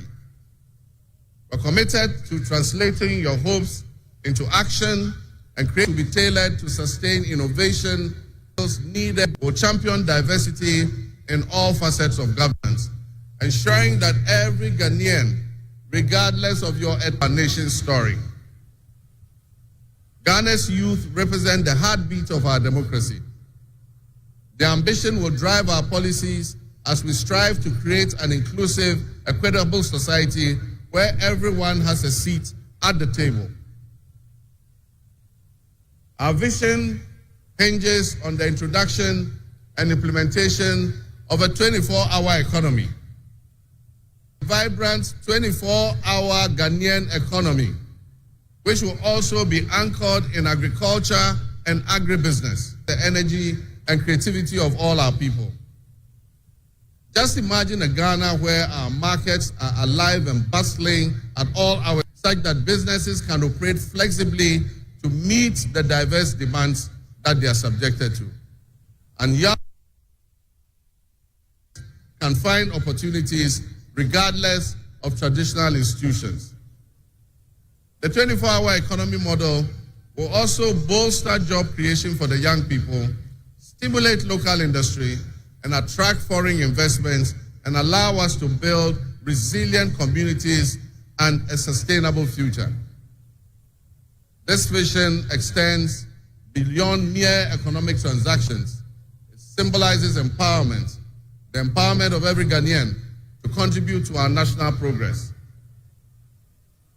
My fellow citizens, this culture of inclusion ensures that every citizen can enjoy the fruits of his hard work. To the business leaders and entrepreneurs, I invite you to support this new model and join me in shaping a business environment where creativity thrives and where the fruits of your investments contribute to the collective welfare of our nation. Your role in driving our economy forward cannot be overstated. Your innovation and dedication will be a look at the tax regime and rational business community, I assure you. Let me thank you, your busy schedule behind, and coming to join us at this ceremony. Your presence brings our sister countries who have traveled from near and far to be with us today. Your presence is a testament to the strong bonds of friendship and cooperation that exist at our borders, and our work collectively with you towards regional stability, economic growth, and mutual respect between our nations. And in our local parlance, I say akwaba to all of you. To my family and fellow citizens, my wife Lodina, I thank you for your unwavering support and commitment to our shared vision, one of a new era of hope, an era of job creation, an era of accountability. My fellow citizens, this is a patriotic call to action for all of us to participate in building a nation that lives up to its promise, where hope thrives and dreams become a reality. Together, let us cultivate a brighter future for our beloved Ghana, where unity, progress, and equality are not just ideals we aspire to, but are the very fabric of our nation. In closing, I invite you to partner with us on this journey. Together, we can create a brighter future for our beloved Ghana, where unity, progress, and equality are not simply goals we are aiming for, but are the cornerstone of our society. Let's work hand in hand to foster these values and strengthen our nation for everyone. My fellow citizens, our invited guests, I thank you very much. May God bless our homeland Ghana and make our nation great and strong. I thank you.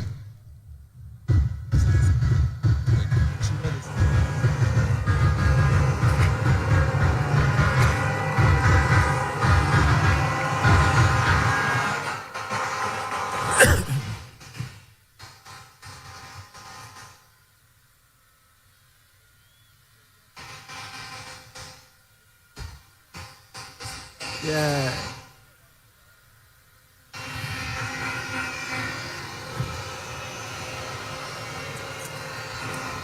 Honorable members, on your behalf, I convey the gratitude of the House to His Excellency, the President of the Republic of Ghana, for his address. Your Excellency, the House is extremely grateful to you.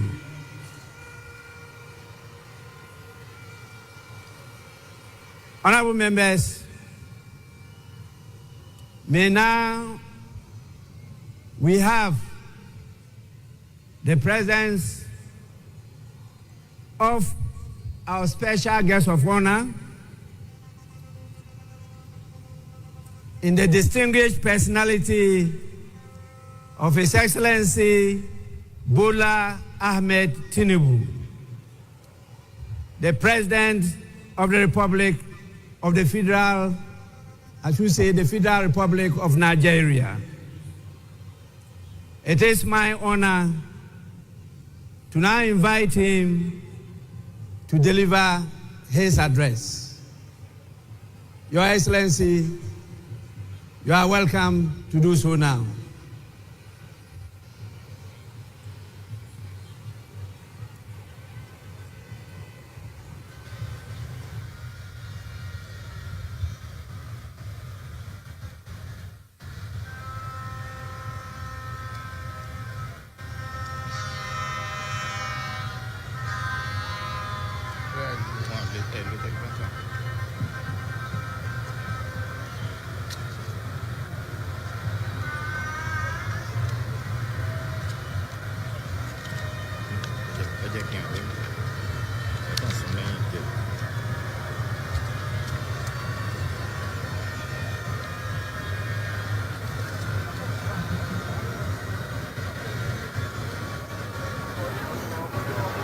Your Excellency, President of the Republic of Ghana,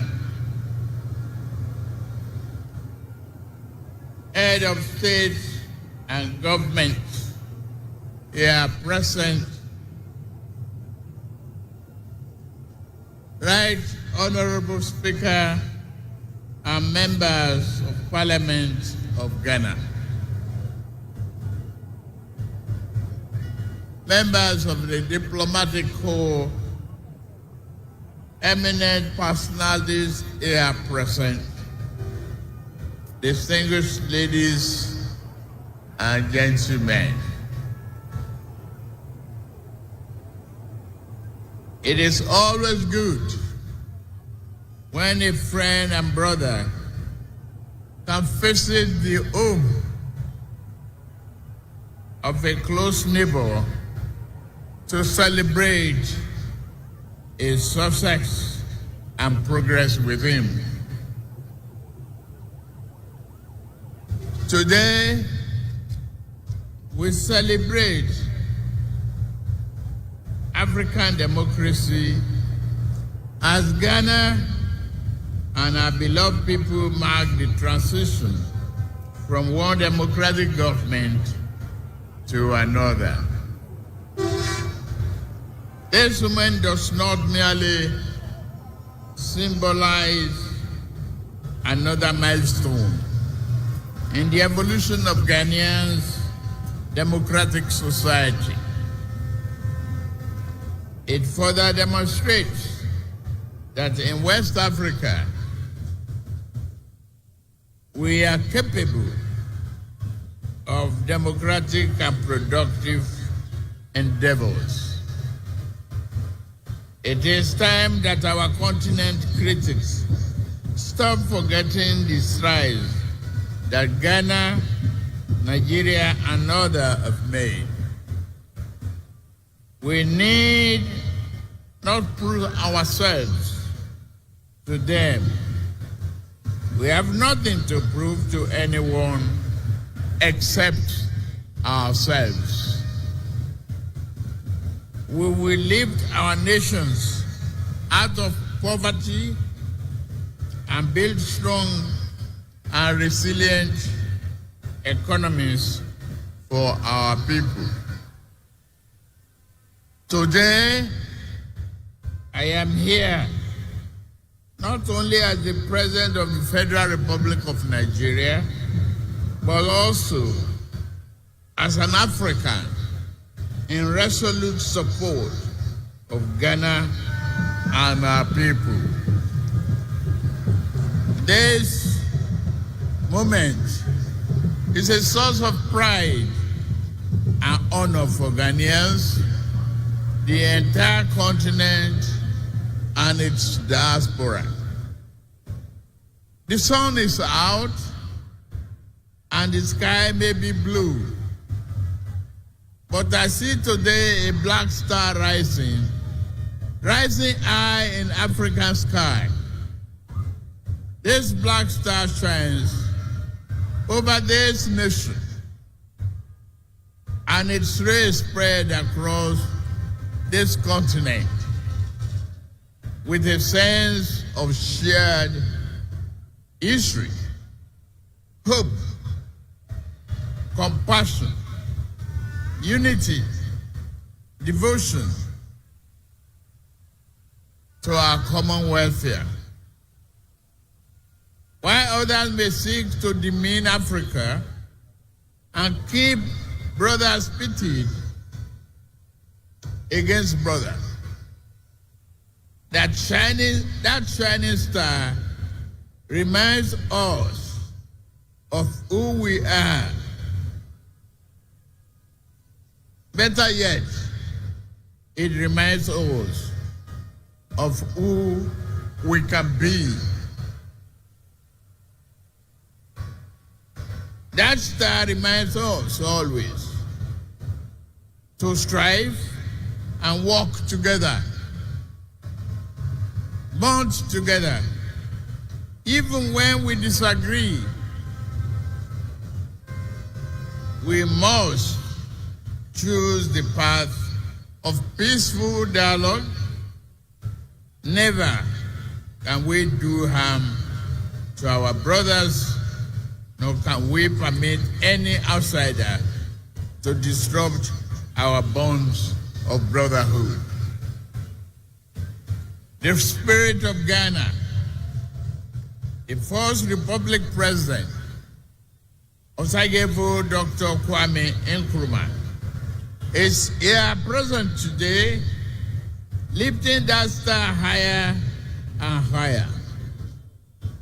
Just as Ghana draws inspiration and a well of strength from Kwame Nkrumah and many of its past leaders, Nigeria similarly draws inspiration from its founding fathers, who not only fought for our independence, but also cherished the close relationship between our two nations. May we always walk in the way and in the spirit of these enlightened leaders. Ghana is in harmony with that spirit, and President John Mahama inauguration today reflect that. Your new president is a man of patriotic vision and substance. He loves his nation and his people to the core. He believes that your nation has a mission and intend for you all to fulfill it. No one can ask more of a leader than that. President John Mahama and I share a deep friendship. My dear brother, I am here to walk with you.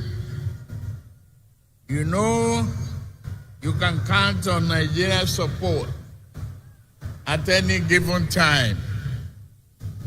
You call on me.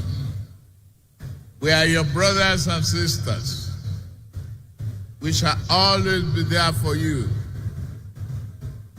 May your administration be a profound success and progress for you, Ghanaians, and the entire region.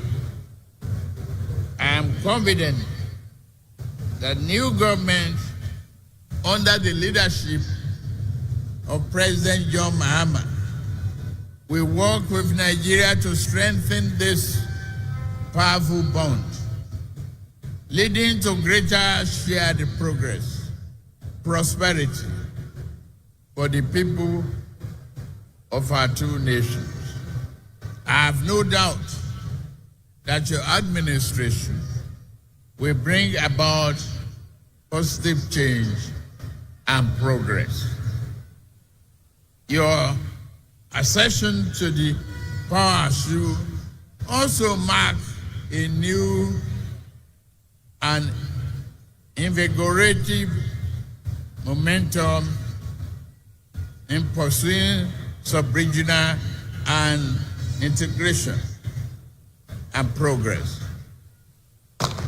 With laser focus, we can tackle our people's most pressing problem of poverty, youth unemployment, instability, insurgency, and many other problems hampering our desired progress. May Ghana's democracy continue to grow stronger. May progress and prosperity be your portion. Let us all look forward to a future filled with hope, opportunity, and progress. God bless Ghana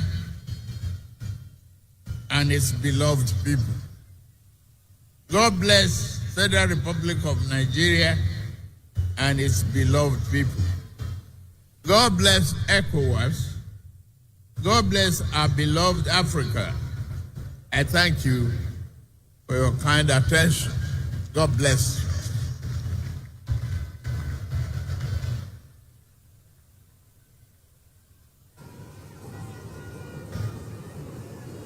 Honorable members,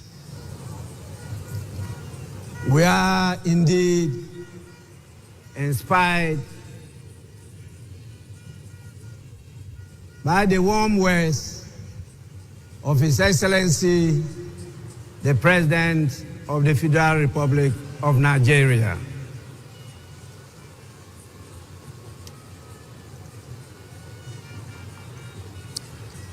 I now have the honor to, on your behalf, invite the visiting heads of state and former presidents to congratulate the President of the Republic of Ghana.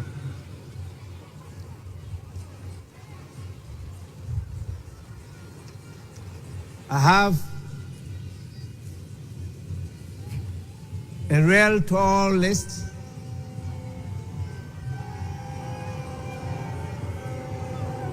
It is my hope and prayer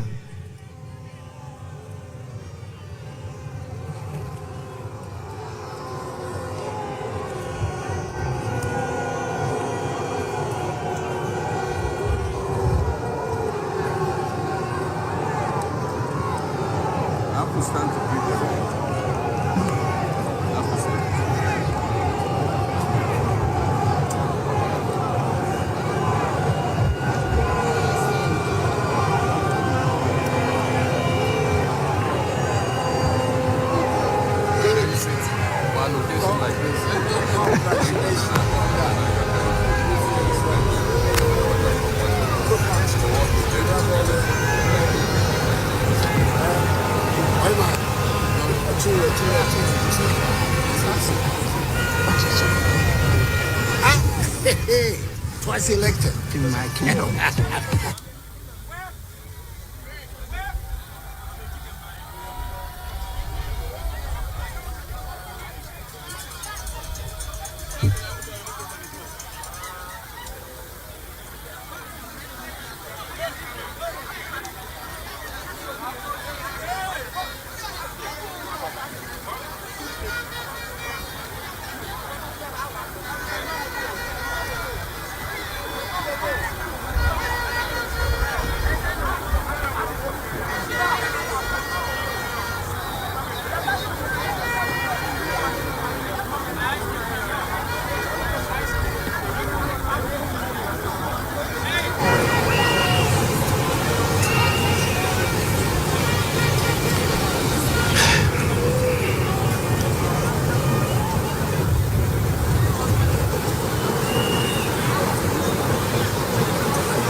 These are special. They are special people. We have to.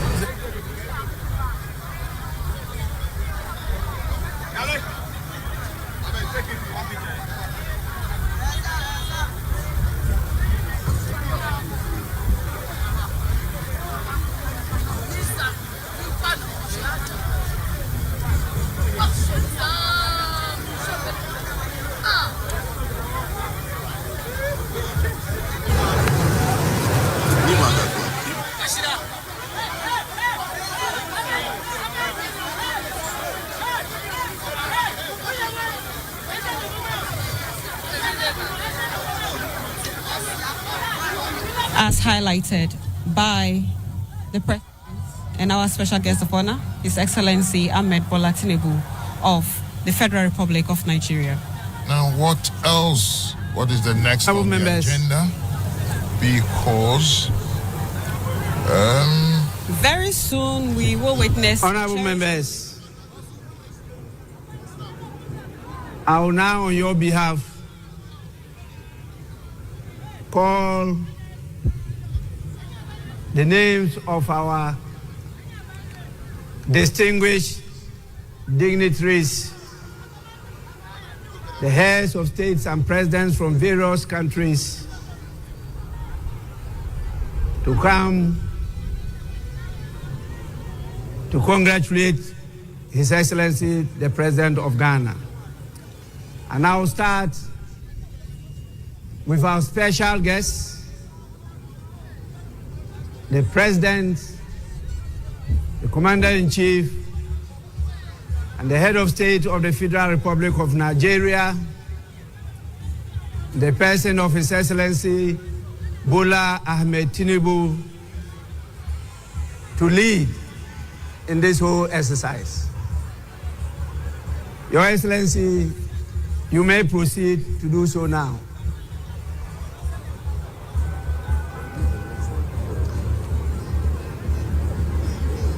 Immediately after him will be His Excellency, the President of the Republic of Rwanda, His Excellency Paul Kagame.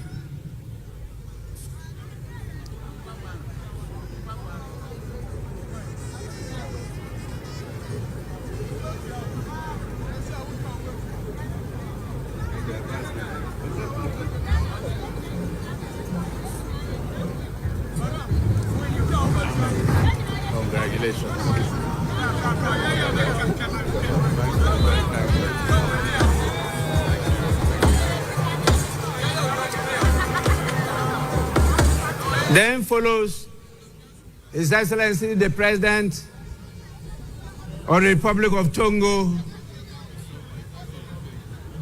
His Excellency Faure Gnassingbé. After him comes His Excellency the President of Benin, the Republic of Benin, in the person of Patrice Talon.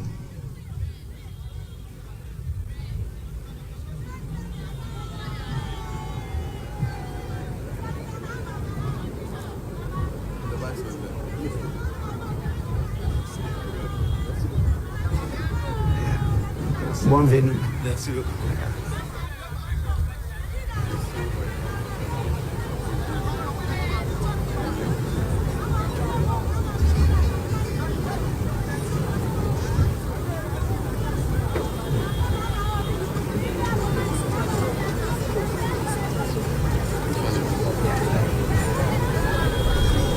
Félicitations.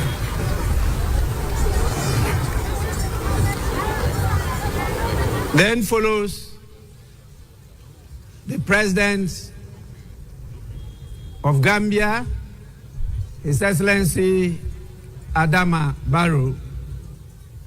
After him, we have His Excellency Brigadier Julius Maada Bio, the President of the Federal Republic of Sierra Leone.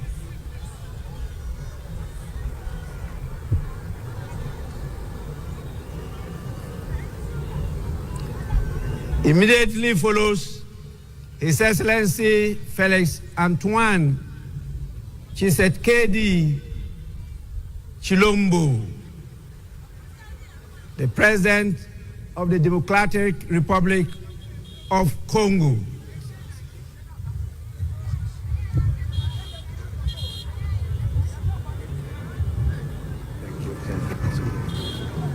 My brother.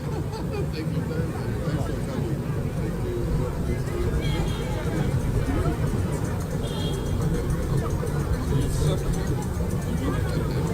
right.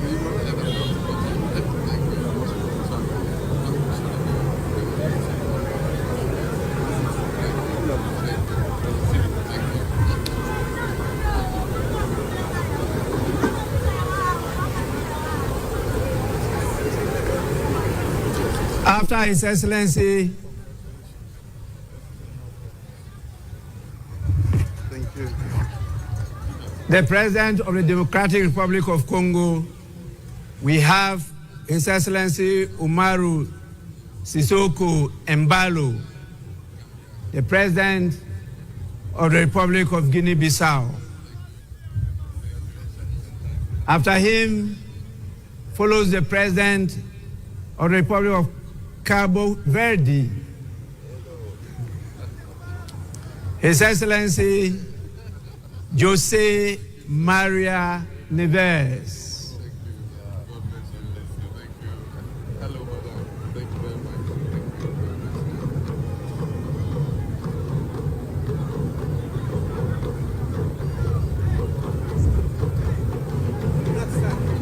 Black Star.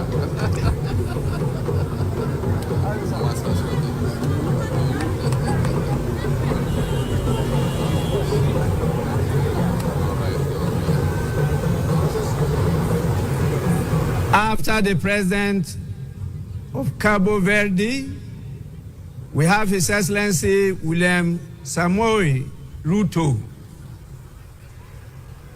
the rural boy, who is the President of the Republic of Kenya. I went to his farm there. Beautiful farm. Rural boy.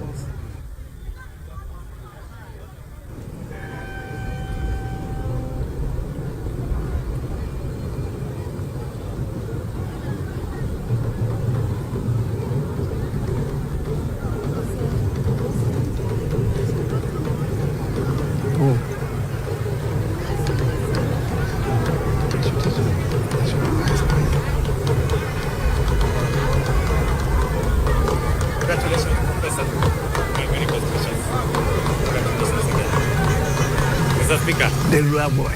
Thank you very much. You're welcome.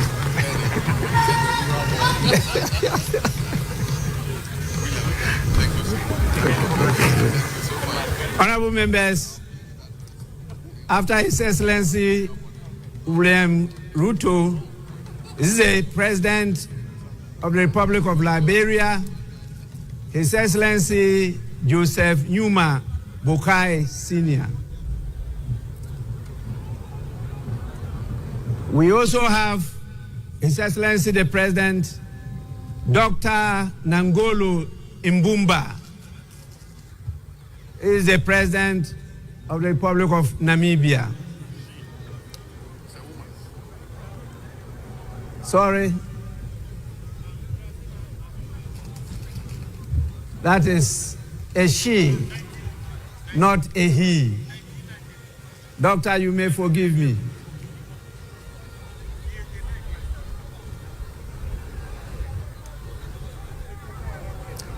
After Her Excellency,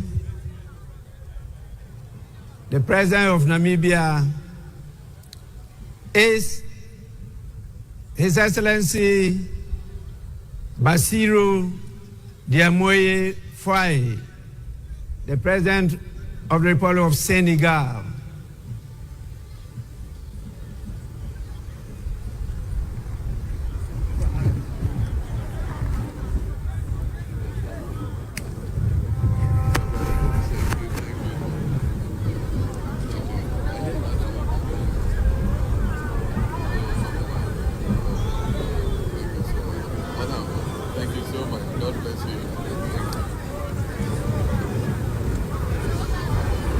We then have the President of the Republic of Chad, in the person of His Excellency Mahamat Idris Deby Itno.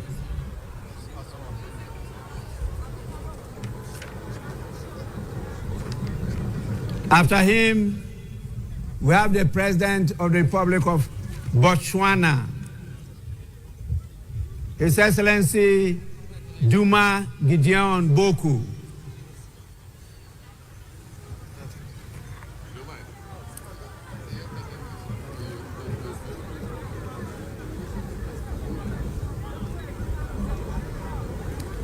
After him comes the head of state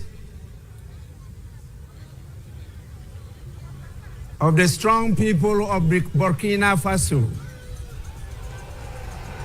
His Excellency Captain Ibrahim Traoré.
honorable members, the full meaning of Burkina Faso means strong men and women of integrity.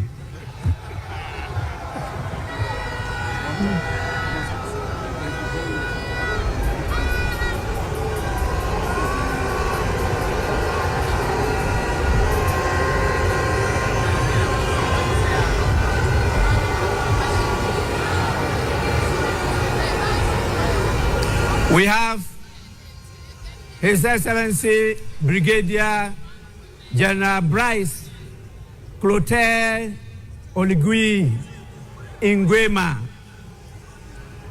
the President of the Republic of Gabon. After him, we have His Excellency Mamadi Doumbouya, who is the President of Guinea-Conakry. And after him, we have the Prime Minister, Abdoulaye Maïga. He's the Prime Minister of Mali.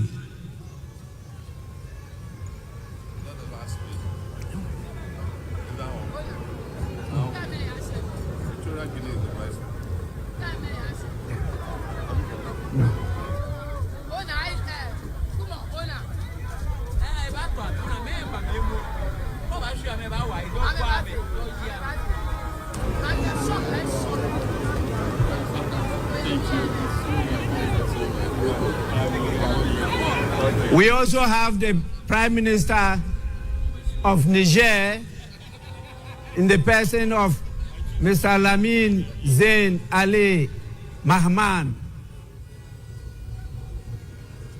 and the Prime Minister of Haiti, His Excellency Fritz Alphonse Jean.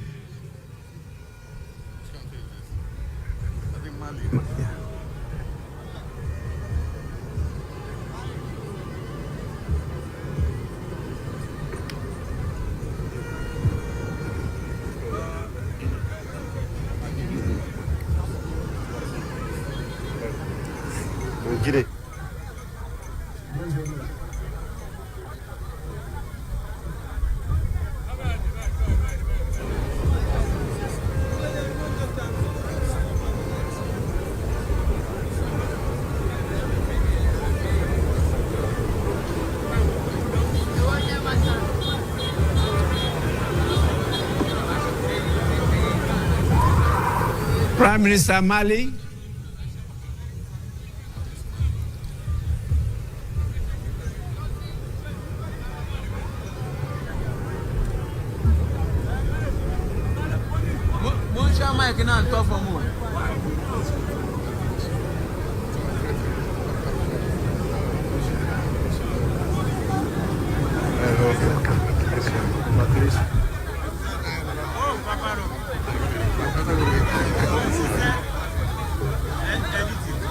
Niger, Prime Minister of Niger. After him is the Prime Minister of Haiti.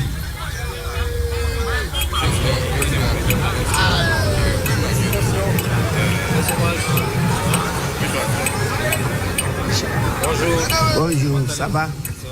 Bienvenue.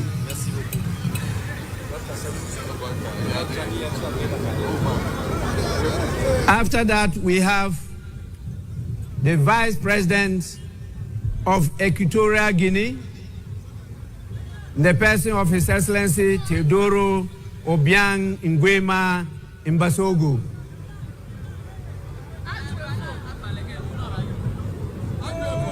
Then follows the Vice President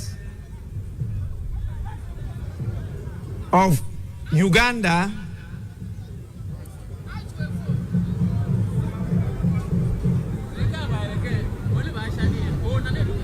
the person of Jessica Rose Epel Alupo.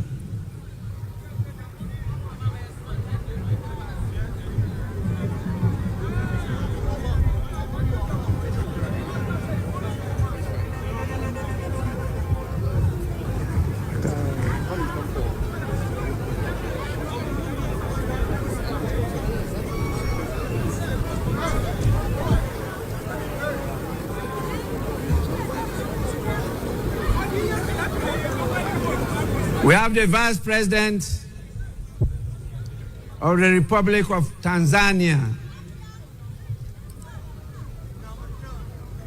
His Excellency Dr. Philip Isdor Mpango.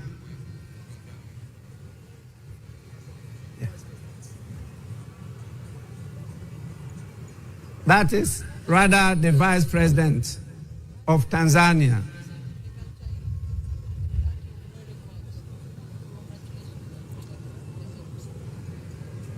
We also have with us the Vice President of La Côte d'Ivoire. Greetings from President Museveni. The person of Chemoko Meiliet Kone.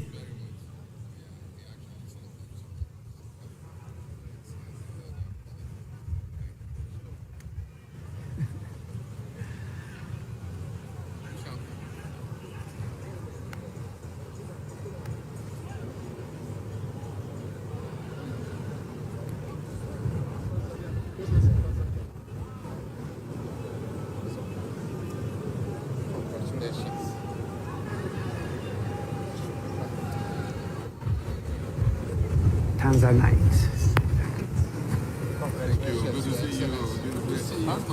She's fine. She sends her regards. La Côte d'Ivoire.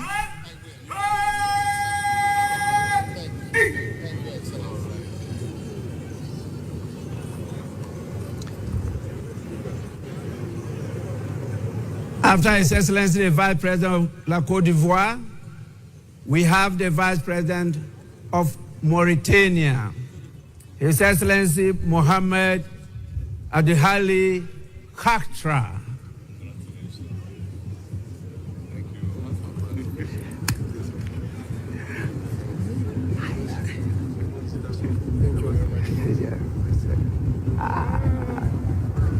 Congratulations.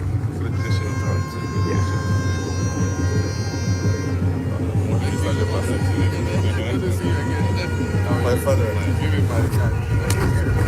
Congratulations.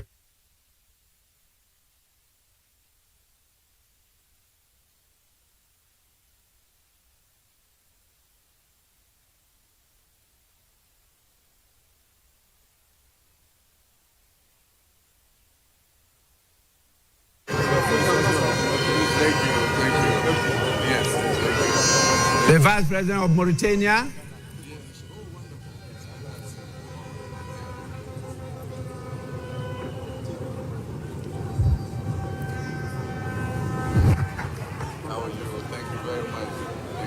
we now have the Speaker of Parliament of the Kingdom of Morocco, His Excellency Rashid Talbi Alami. After him is the former President of the Federal Republic of Nigeria, His Excellency Olusegun Obasanjo.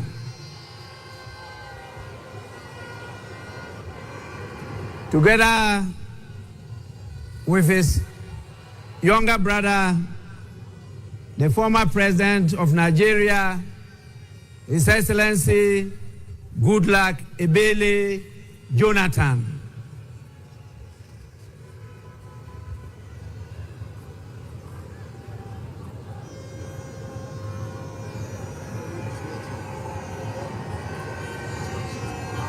Mr. Speaker. Morocco. I'm Speaker of Morocco. Yes, I hope to see you. Yes. Thank you so much for the invitation. Thank you. Thank you. Thank you. Thank you. Thank you. Thank you. Thank you. Yes, fantastic. Wonderful. All right. Thank you. Thank you.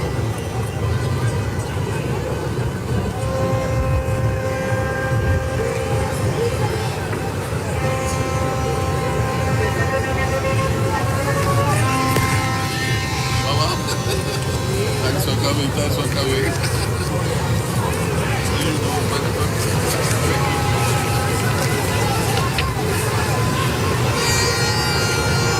After His Excellency Goodluck Ebele Jonathan,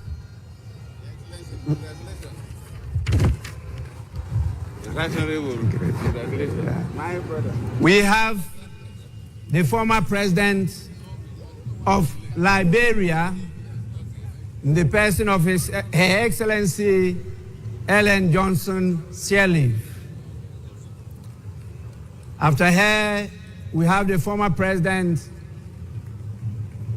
of the Federal Republic of South Africa, in the person of His Excellency Jacob Zuma.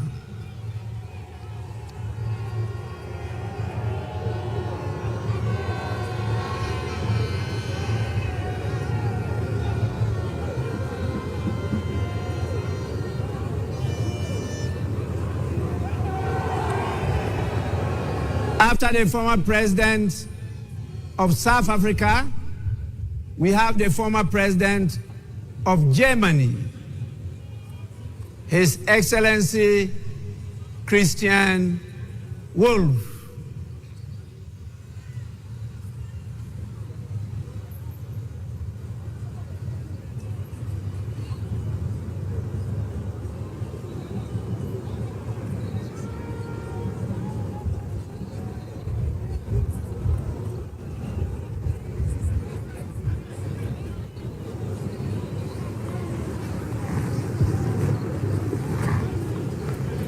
After Germany, follows the foreign minister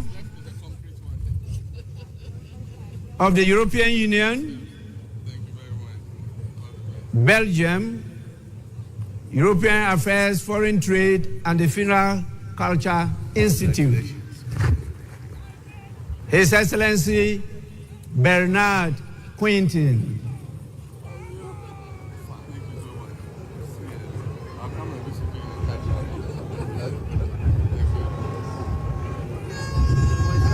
Chairman. Thank you very much. Thanks for coming. Mr. Chairman. Yes. Good to see you, Speaker. Thank you very much. After the foreign minister of EU, we have the senior minister, His Excellency Jean-Jacques Broya of Congo, Brazzaville.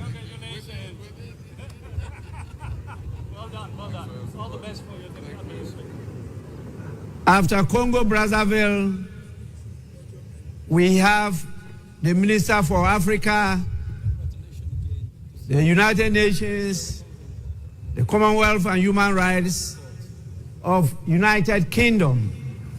Speaker? Yes. In the person of Lord Collins of Highbury. That's right. Thank you. Thank you so much. We have to start working. After him comes the Minister for Defense of Zimbabwe, Honorable Opa Michinguri Kashiri.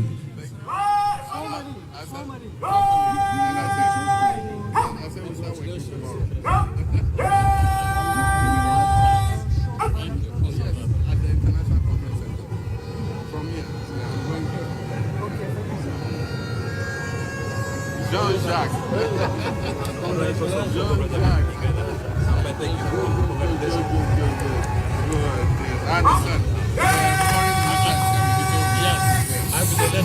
President Baumia.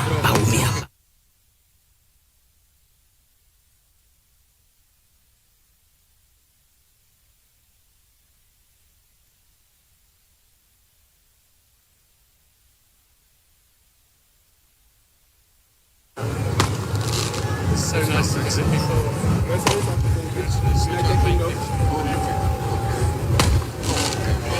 Look at you. Good to see you. Good to see you. Good to see you. Good to see you. Congratulations on your recent legacy. Thank you.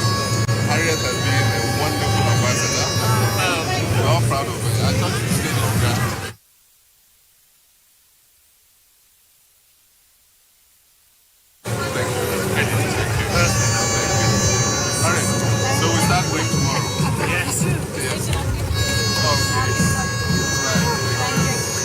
We also have the Minister for Housing, Lands and Maintenance of Barbados, Honorable Dwight Sutherland, Member of Parliament.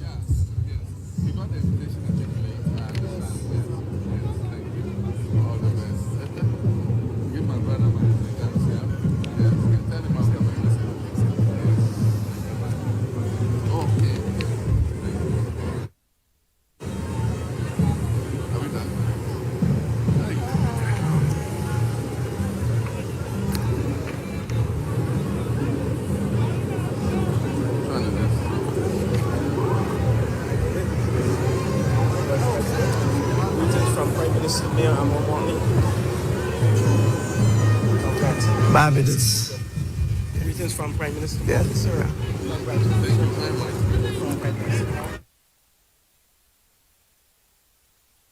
It's quite long. I have to cut protocol and go to invite the former Vice President of our great Republic of Ghana, in the person of His Excellency, Dr. Mahmoud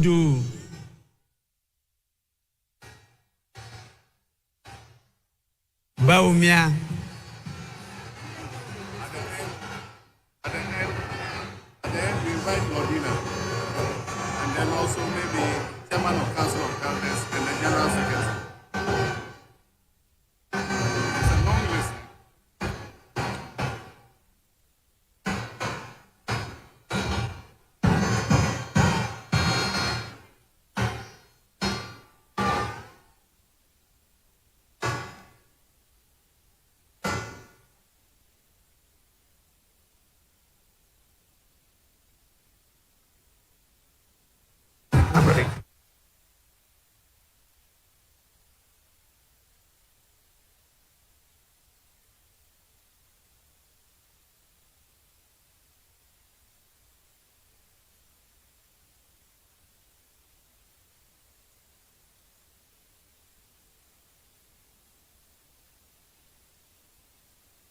Honorable members, once again, the list is very, very long.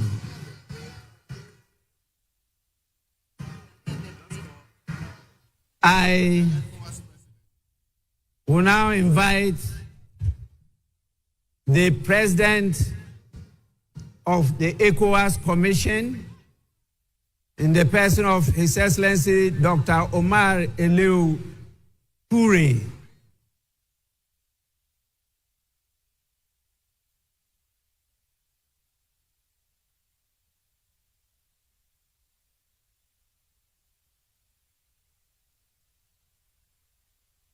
We have so many special envoys and ministers from Czech, Israel, Spain, China, Japan, Russia. We have the mayor of Los Angeles, United States. And please, you are all invited to follow in this order, the order I just mentioned. Thank you. Czech, Israel, Spain, China, Japan, Russia, Mayor of Los Angeles, Deputy General Secretary of the United Nations, Ms. Amina Mohammed, Secretary General of the Commonwealth, Right Honorable Patricia Scotland, the African Union Commission Chairperson, Special Envoy, His Excellency Wamikele. And we have the Honorary Consul General for Nigeria and Ghana of Belize, Dr. Ifeanyiku Ifede.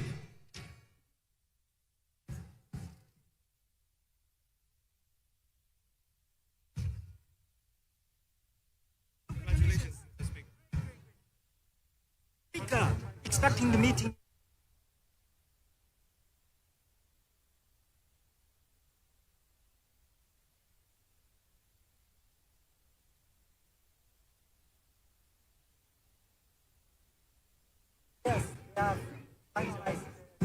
We have the former Prime Minister of Ethiopia, the Secretary General of Climate Vulnerable Forum, Pan-African Parliament, the President himself, His Excellency Chief Fortune Zephania Charbura. We have the African Development Bank. The President of the African Development Bank is here himself. We have the Vice President of the World Bank in charge of Western and Central Africa. Then the ECOWAS Bank for Investment and Development, the President and Chairman of the Board of Directors, our own Dr. George Ajekum Donko. We have the United Bank for Africa, Chairman of the group, Mr. Tony Elumelu, and we have the Ambassador of Bahamas,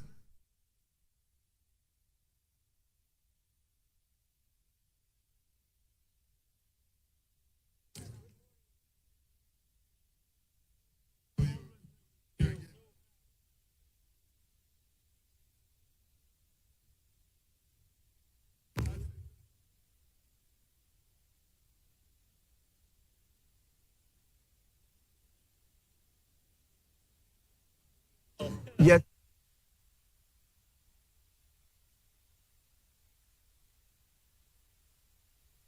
We have the President of the Secretary General of the United Nations Office for West Africa and the Sahel, Mr. Leonardo Santos Simao, and the Deputy National Secretary Advisor to Sheikh Khalid bin Ali Al Khalifa of Bahrain. And then the Executive Director of Africa Development Bank Group,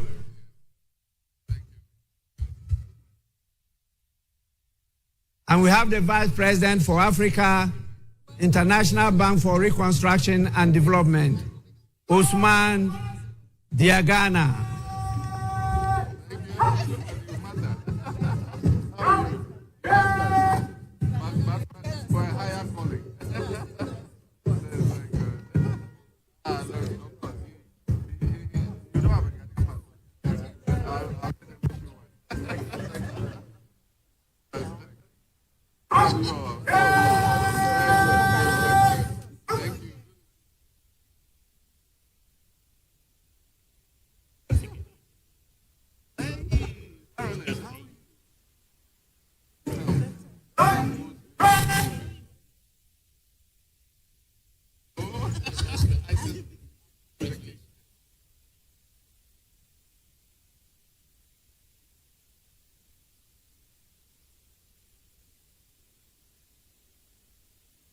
After all this, I will invite the former speakers of our parliament.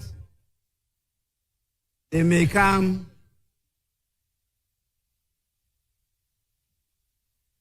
Congratulate His Excellency the President.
I am compelled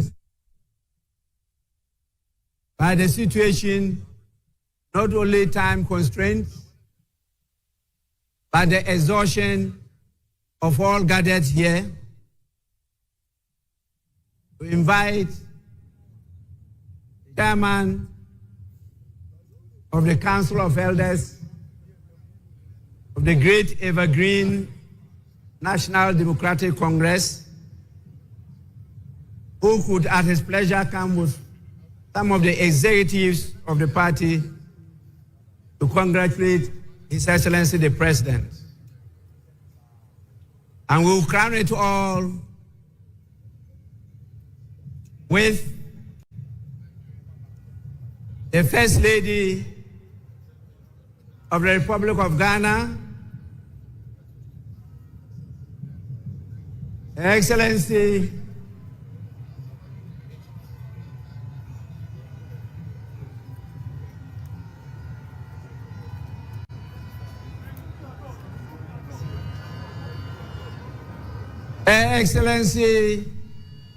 Lordina Mahama.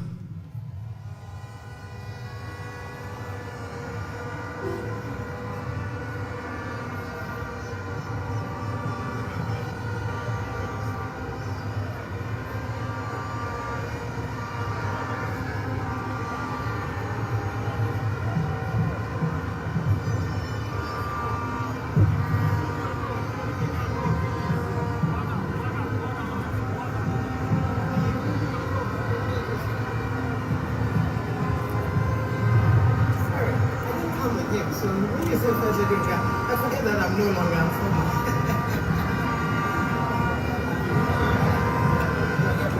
Sorry for that.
Shake your body.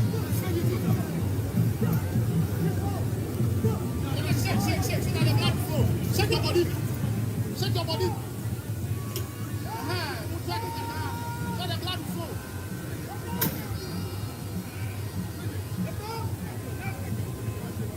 Shake your body. Shake your body. Shake your body. That's it. You for shake.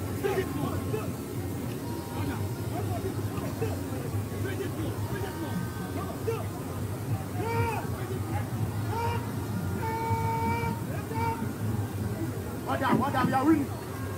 We are winning, well done.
Honorable members,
honorable members,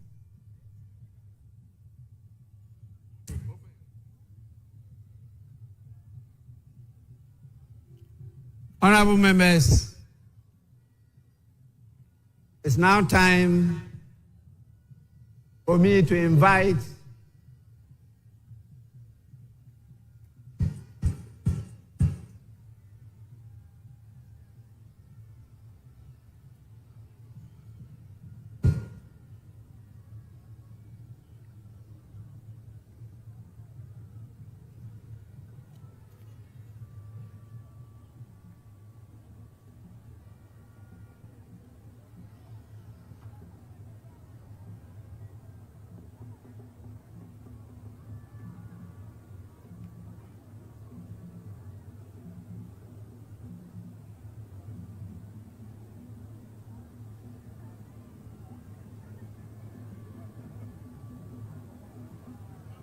I will now invite the leaders of the House,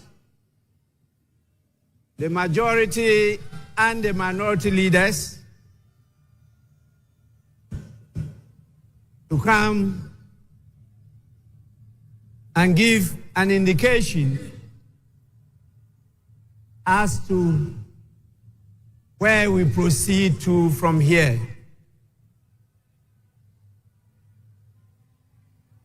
Please,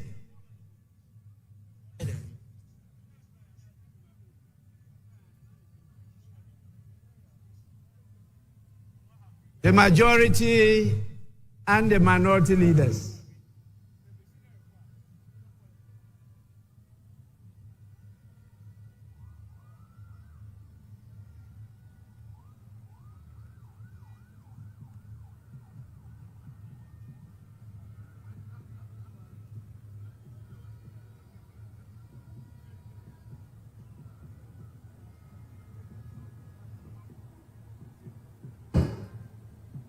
Right Honorable Speaker, we have exhausted the business on today's order paper.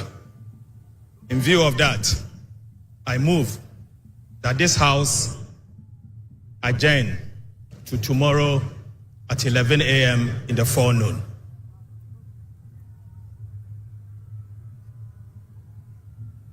Mr. Speaker,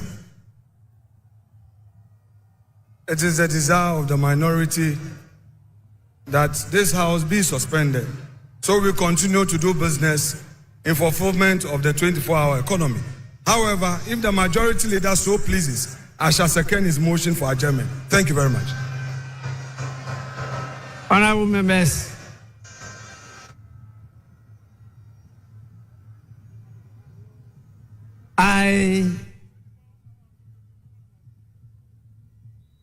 in view of what your leaders have said, adjourn the House to tomorrow, Wednesday, the 8th of January 2025 at 12 noon. The sitting is accordingly adjourned.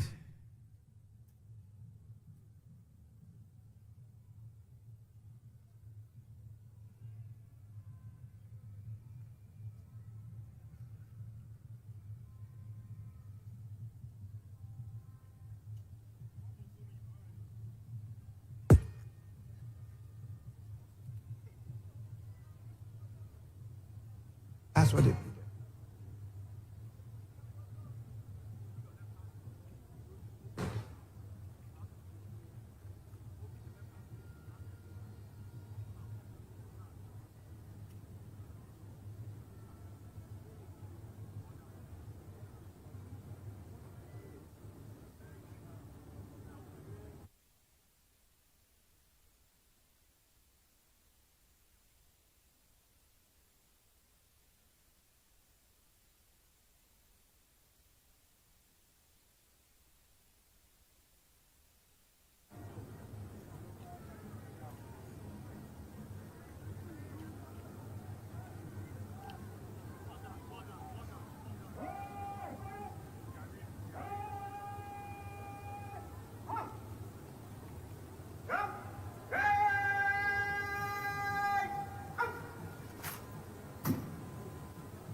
We can't have a full guard of honor without the colors, and on this occasion we'll have the national colors, and that is the flag of Ghana. That is the colors. When we say colors, it's basically flag, and that will be on parade. So very shortly we shall see the full complements, and then we'll see how beautifully it will be executed. Yeah. And as mentioned, there shall be the playing of the national anthem, which will be followed with 21 gun salute. The 21 gun salute is the highest level of honor in ceremonial salutes, and this surpasses all other salutes with fewer rounds. So how would the 21 gun salute? So the 21 gun salute, is it from the sea, or because it has happened from the sea before with the Ghana Navy doing their thing? On this occasion, it will be fired not too far away from the sea, and that will also be done by the Ghana Navy. Right. And why the Ghana Navy? So it depends on the duty service that has been selected to perform. So as I mentioned, we have Ghana Air Force. The military can also do the same thing.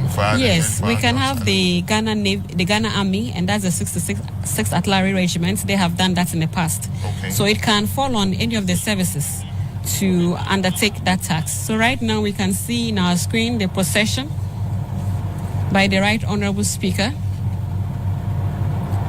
And behind him is the Vice President and the President. They are moving towards the area where we'll have the full guard of honor.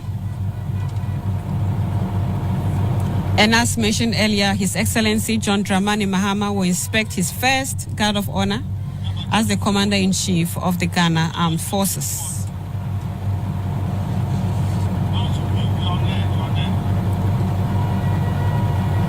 So we are now having the procession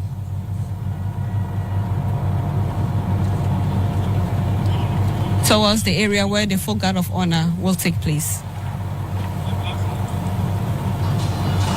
You have in your screen there the ceremonial ADCs, guests, ladies and gentlemen, officials of Parliament, the Vice President, and the President of the Republic of Ghana are recessing from the chamber. The President, His Excellency John Dramani Mahama, will now inspect his first guard of honor as the Commander-in-Chief of the Ghana Armed Forces and the 9th Parliament President of the 4th Republic of Ghana.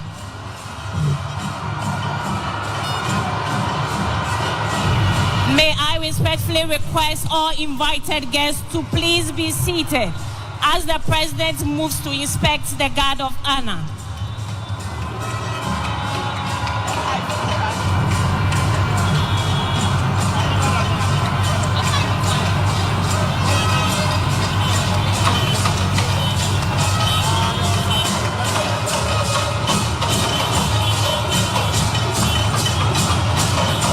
The President will be accompanied by the Vice President, the Speaker of Parliament, the Chief Justice, and his ceremonial aide-de-camp to the saluting days.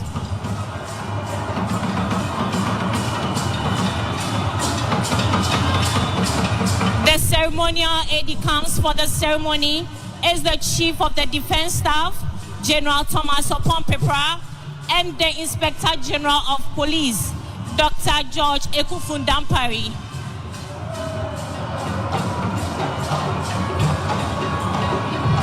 Honor is a military ceremony performed on special occasions to convey respect, dignity, and solemnity.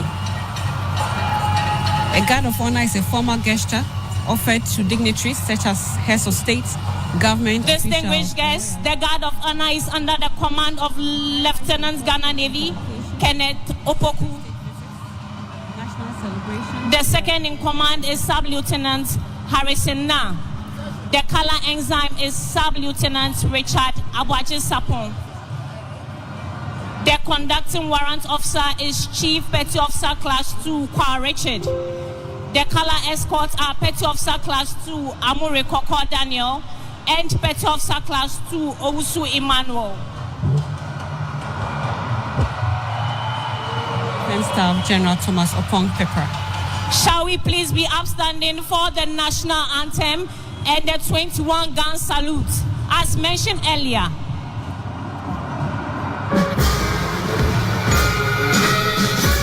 All uniformed personnel are to salute.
be seated.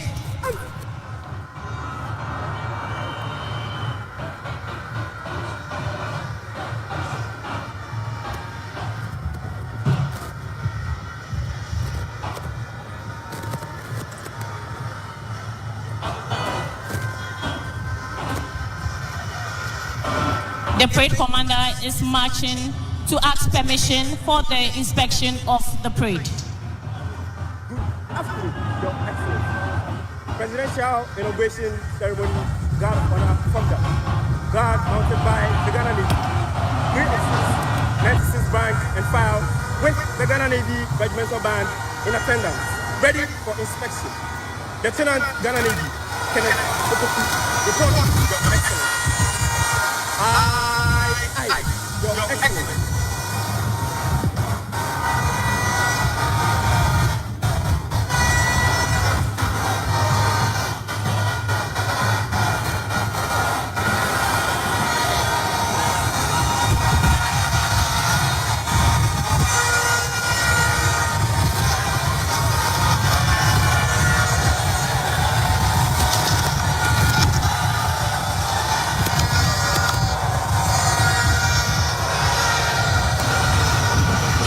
Your Excellencies, distinguished guests, ladies and gentlemen, this morning we have the Navy Regimental Band on parade. It's under the command of Sub-Lieutenant Doris Iboni.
inspection over. May I have your permission to march off the guard? Aye, Your Excellency.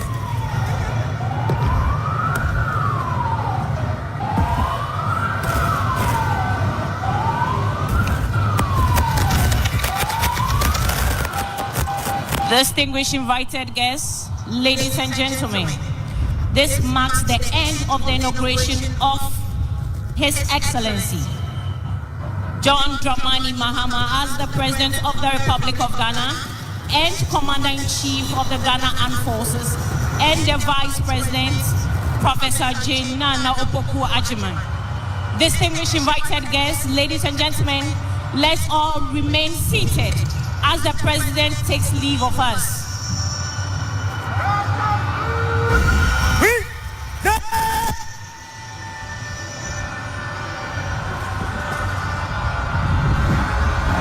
Shall we please be upstanding for the national anthem? All uniformed personnel are entreated to salute.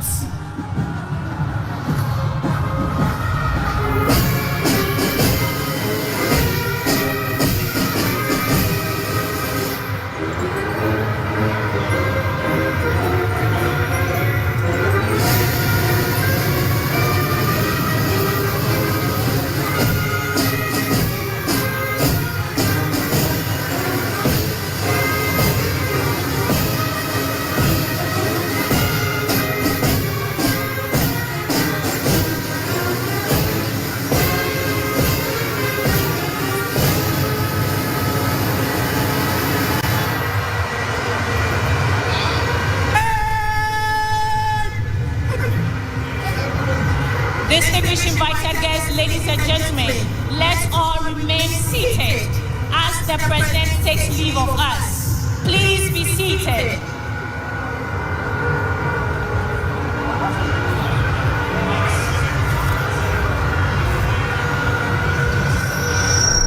After the President leaves, the Vice President will also depart.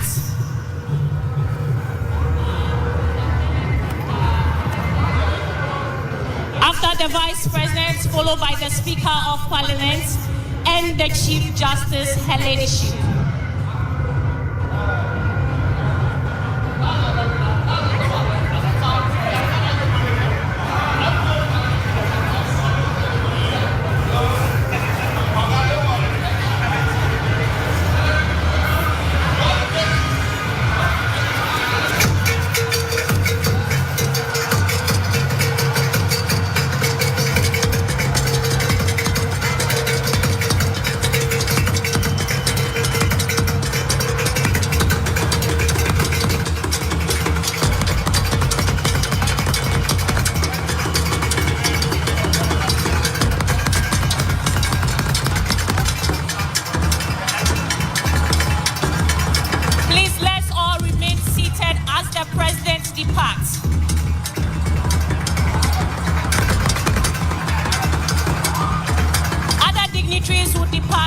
Protocol demands.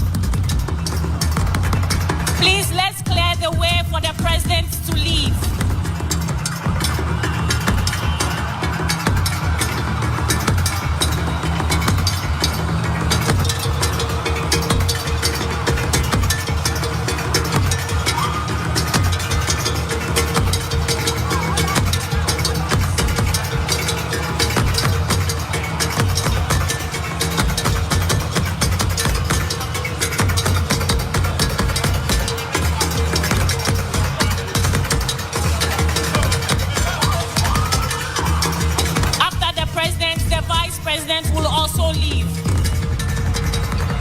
Followed by the Speaker of Parliament and the Chief Justice, her ladyship.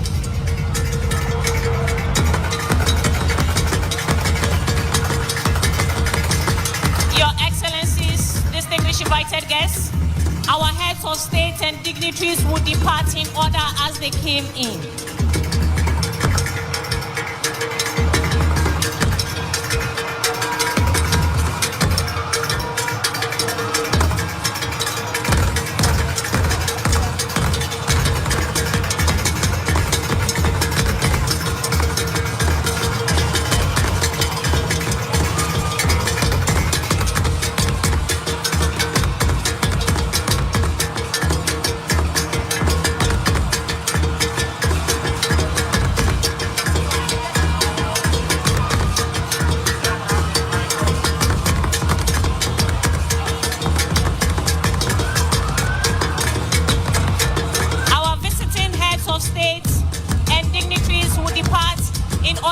they came in.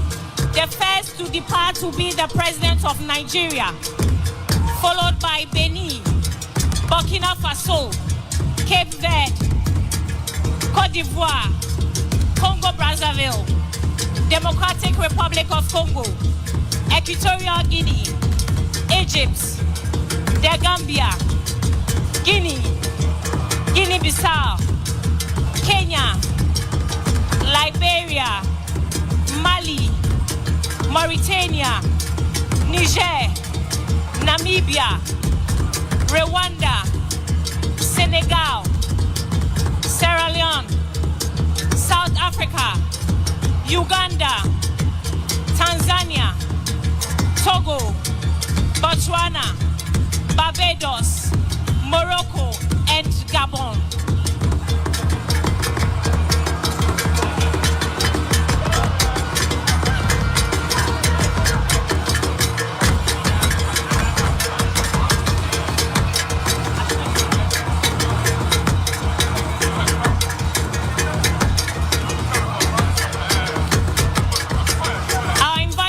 Of state and dignitaries would depart in this order: Nigeria, Benin, Burkina Faso, Cape Verde, Cote d'Ivoire, Congo-Brazzaville, Democratic Republic of Congo, Equatorial Guinea, Egypt, The Gambia, Guinea, Guinea-Bissau, Kenya, Liberia, Mali, Mauritania, Niger, Namibia, Rwanda, Senegal, Sierra Leone, South Africa, Uganda, Tanzania, Togo, Botswana, Barbados, Morocco, and Gabon.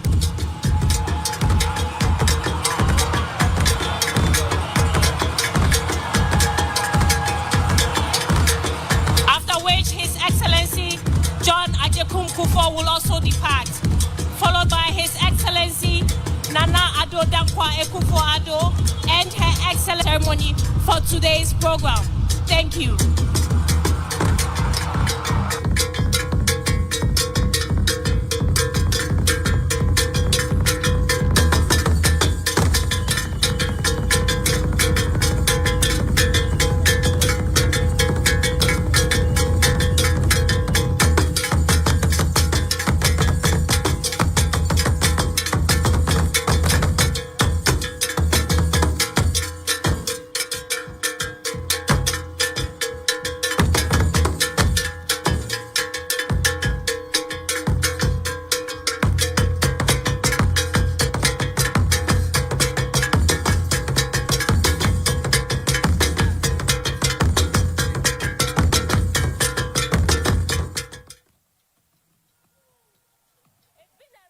A historic moment here at the Independence Square, where we've just seen the investiture of the President John Mahama and the Vice President, Her Excellency Nana Jane Opoku Agyeman. It's been a historic moment because for Ghana, this is the first time we are having a female Vice President, and the atmosphere here has been so energetic and overwhelming. The two high dignitaries took the oath of office a while ago, and addressing the country, President Mahama laid before the public 4 key pillars that he would want to focus on.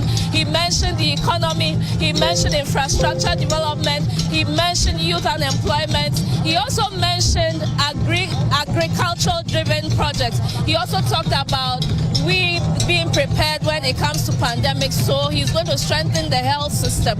These are some of the key things that I resonated with me. I don't know about you, Maureen. Right, so he spoke about the 4 key thematic areas that you'll be preoccupied with in the short term, and that has to do specifically with the Ghanaian economy. Number 1 is going to restore macroeconomic stability, make sure that he reins down inflation, brings down our debt levels, and improve the whole macroeconomic environment. Number 2, he will be beginning a process to open Ghana up for business again. According to him, a lot of businesses have left Ghana because of the kind of fiscal environment that they found in the last 4 years. So what he's going to do, which is number 2, is to make sure that he opens Ghana up for business again. And so he's saying Ghana is ready to work again. Number 3, the president wants to ensure accountability and openness. That's where he'll be dealing with corruption, and also making sure that he puts in place the necessary structures to ensure that even the appointees that he's dealing with now do not find themselves engaging in corrupt practices. And if any of them happen to do so, the structures will be able to identify them and, met out the necessary punishment. He's been talking about the 24-hour economy, and he's inviting the private sector, he's inviting the international business community to buy into this idea of a 24-hour economy where for 24 hours, Ghana is not going to sleep. Businesses are not going to sleep. The key public sector service providers, like the DVLA, like the passport service, the passport office, the 24-hour economy, these organizations are going to be working around the clock to ensure that the ease of doing business improves, and the turnaround time of doing business actually is shortened to improve the business environment. His Excellency has also been talking about the fact that he's going to reset Ghana. I mean, certainly you would expect that resetting Ghana, appears in his speech, that he will reset Ghana. He's inviting Ghanaians to have a change in attitude, to come and make sure that we have a mother Ghana that we'll all be proud of, certainly. So His Excellency the President also talked about inclusiveness. He talked about focusing on innovation. He also said he would be transparent. I mean, he would be accountable for his actions and the actions of the members of his government. I mean, these are some of the things that we are looking out for to address corruption, to address the fact that many people feel left out when it comes to governance, persons with disability and all that. But he has said that his government is going to focus on inclusivity, is going to focus on accountability and innovation. He has also reassured the millions of people who voted for him that he is going to turn those votes into a profitable venture, a venture that will serve them well, and that he's not going to disappoint them, even though he admits that the task ahead is a tall order. He started his speech by painting the global economy, how COVID-19, how climate change has affected the global economy. And so it is not the economy that we used to have some decade ago.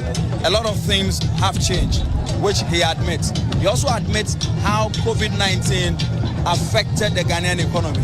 And so he is calling on all and sundry to come on board to make sure that the process of restoring macroeconomic stability is a collective one.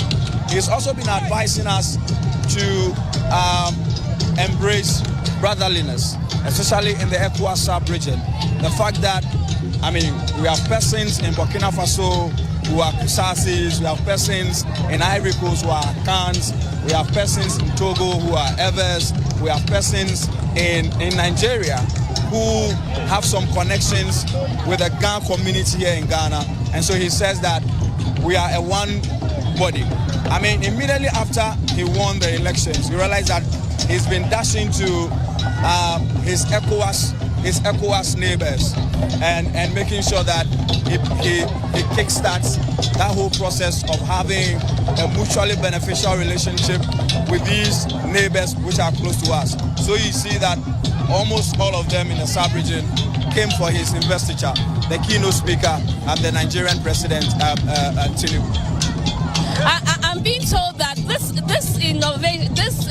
inauguration has been widely patronized by more African countries or more dignitaries from the world and African countries especially.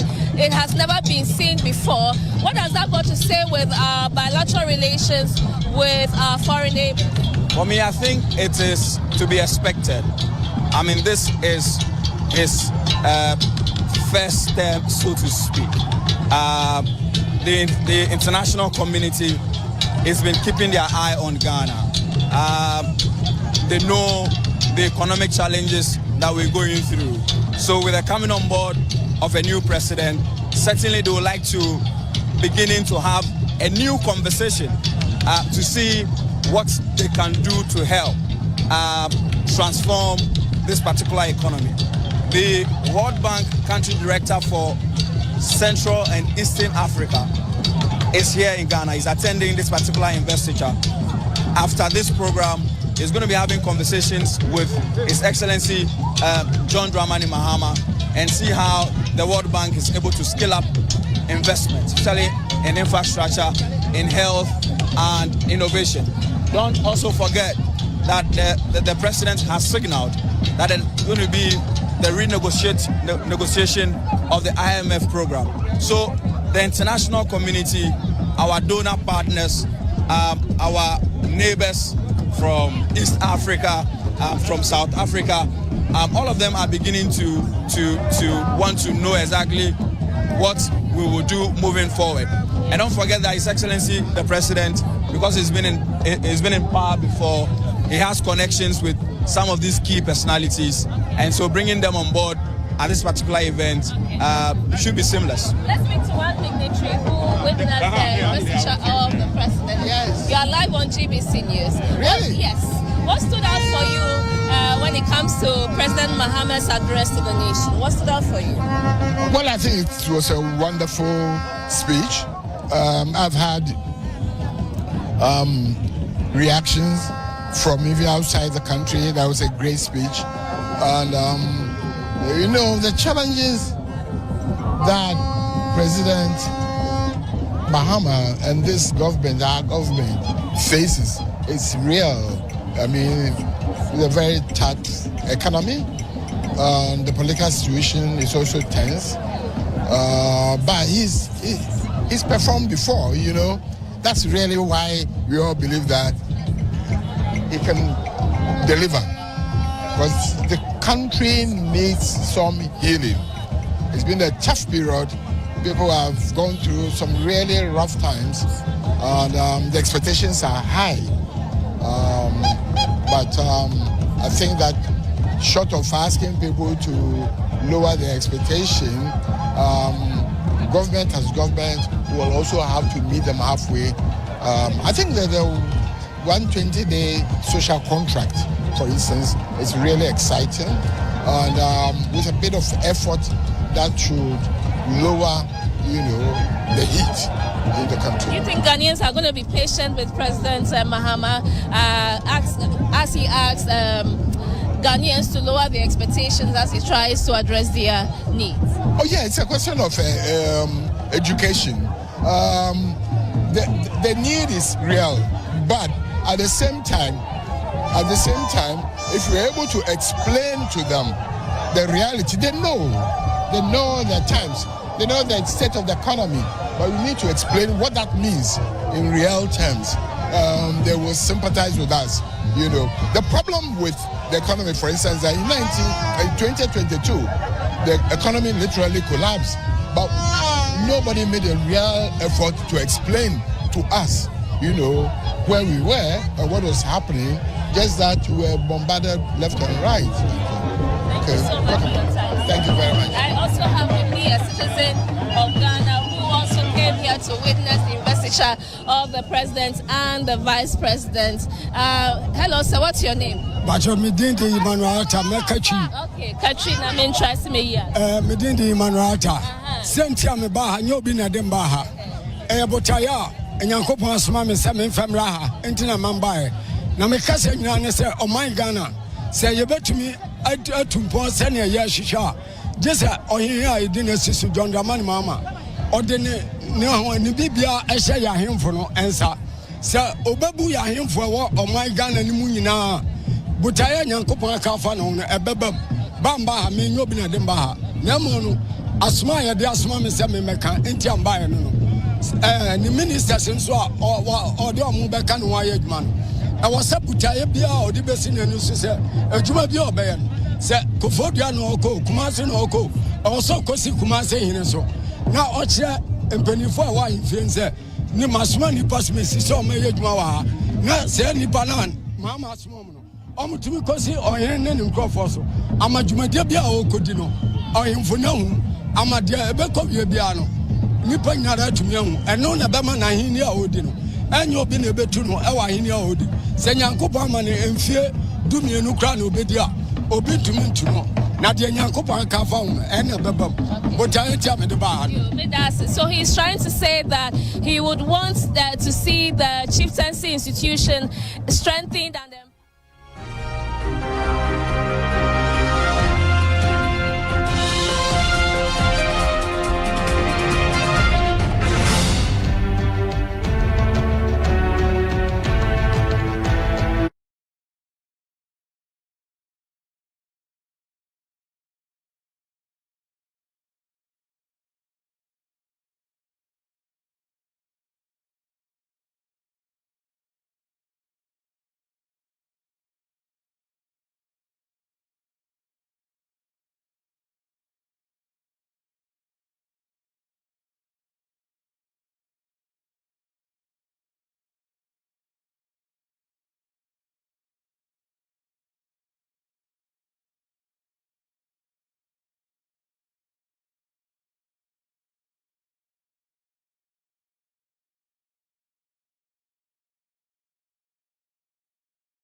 Nkrumah, he particularized him. Yeah. And if it is indeed true that charity begins at home, the time has come for us to be proud of our own. The next thing I realized was that I've spoken to people from different African countries, and you see that Africans are basically inward. They find it difficult praising things that do not belong to them. Here we found His Excellency President Tinubu's speech praising the Black Star.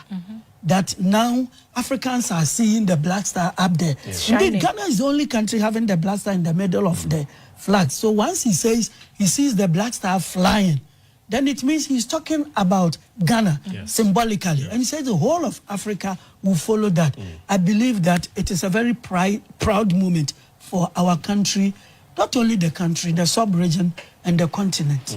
We also saw the former president, the immediate former president, together with the vice president. We also saw former president Kufuor also coming in there. What kind of message did that actually send across? Well, the good thing is that we have such brains, you know, old people in the house that we can always consult. You know, there was a famous Ghana queen mother who asked every household to destroy their old people. And indeed, the day yeah, it was done. Then something happened.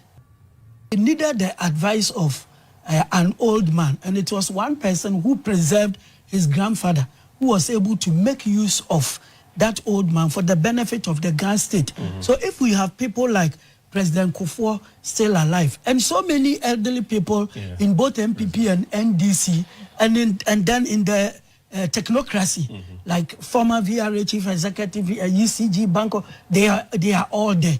They are people the country can rely on at all times. And then the unison we found among them, it is completely great for our country. I think that, you know, for all women, the moment where we saw the vice president taking that stand, and, you know, the conviction with which she recited her oath, it gives me so much pride to see that moment, because now, and I've said this from morning, that every girl knows that you don't necessarily have to be the spouse of X, Y, or Z. You can be that. And your spouse can be the president's husband. All right, let's take you over to the northern region.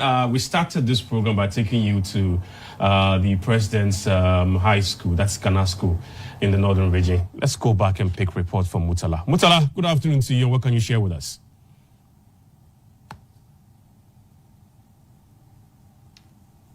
Yeah, thank you very much. Good afternoon, George. And we are at the Assembly Hall of Ghana Secondary School. The students have been waiting here over the last 4 hours, watching proceedings and cheering their own John Dramani Mahama and the First Lady, Lordina Mahama, to this very moment. I must indicate that they've had to skip certain procedures on campus just to be here, and so I want to thank the management of the school, the assistant headmaster here, Abu Abdullah. Thank you very much. You're live from Ghana Television. I believe by now you are seeing the feed shortly. Let me first of all pick your initial thoughts. What your thoughts about what's just proceeded? Today has been a very memorable day. Witnessing one of our own ushered into the highest public office of the land. In fact, we cannot even describe the mood of both students and staff. We are indeed grateful to God that we have one of our own ascending to the highest office of the land. In fact, this is a humble man who has ascended to the throne, and we hope that he is going to rule with all the humility that the school has engendered in him. In fact, he is somebody who has been a student of the school in the 70s.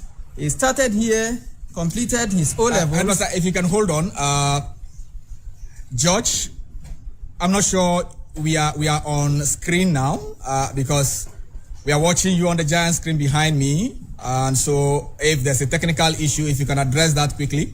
But we are speaking with the assistant headmaster, Ghana Secondary School. We're on screen, Mutala. We are live. And he was just talking about how proud they are. Okay. Unfortunately, George, we are unable to see you. We cannot see you on the screen. No, we actually, you are telling us how proud they are. Okay. We're on screen now, but there's a bit of delay. You just go on with the report. Yeah. The students. Right. So you were telling us how proud students are. Yes. And this very moment, both students and staff, that we are doing something right for having this man becoming the president for the second time. He had been the president between 2017, and then went into opposition and has been working so hard to come back to power. Thank God this year, God has been good to him, and then he's now ascended the highest office of the land. We are hoping that he's going to rule with favor. He's going to rule with all the humility that will bring good progress to the nation. The school in totality is in support of him. And then we wish him the very best in his line of duty. So I'm told there's a technical issue, so we still cannot see ourselves on the giant screen behind me. However, Ghana School, what's unique about the school? You have been producing national heroes, Lordina here, John Dramani Mahama here, the maestro Abedi Pele and his brother Kwame Ayu all passed through this school. I'm told the former MD of Stanbic Bank, Dr. Andani, also passed through this school. Moses Asaga, Alasan Suyini, about 20 MPs currently in Ghana's parliament, the 9th parliament, all passed through Ghana Secondary School, including Mahama Yarga. What's unique about the school? Ghana School has been a bastion of training. It's trained so many personalities, like you have indicated. The discipline, as encapsulated in our motto, Dani Sumano Suglu. Perseverance, good intentions, and patience is what is doing the trick. The former president has persevered, he's been patient, and then with all that, he's been able to ascend to the highest land of the country. So perseverance, patience, and good intentions is what is doing the trick for the school. Headmaster, thank you. I have some students here. I want to pick their thoughts. Ladies, if you can join me. Unfortunately, due to the nature of the room, the screen is not very bright. First of all, tell me your name. My name is Osman Muslima Malgu, the Assistant Senior Prefect of Ghana Senior High School. Tell me, what does this moment mean to you as a student of Ghana School?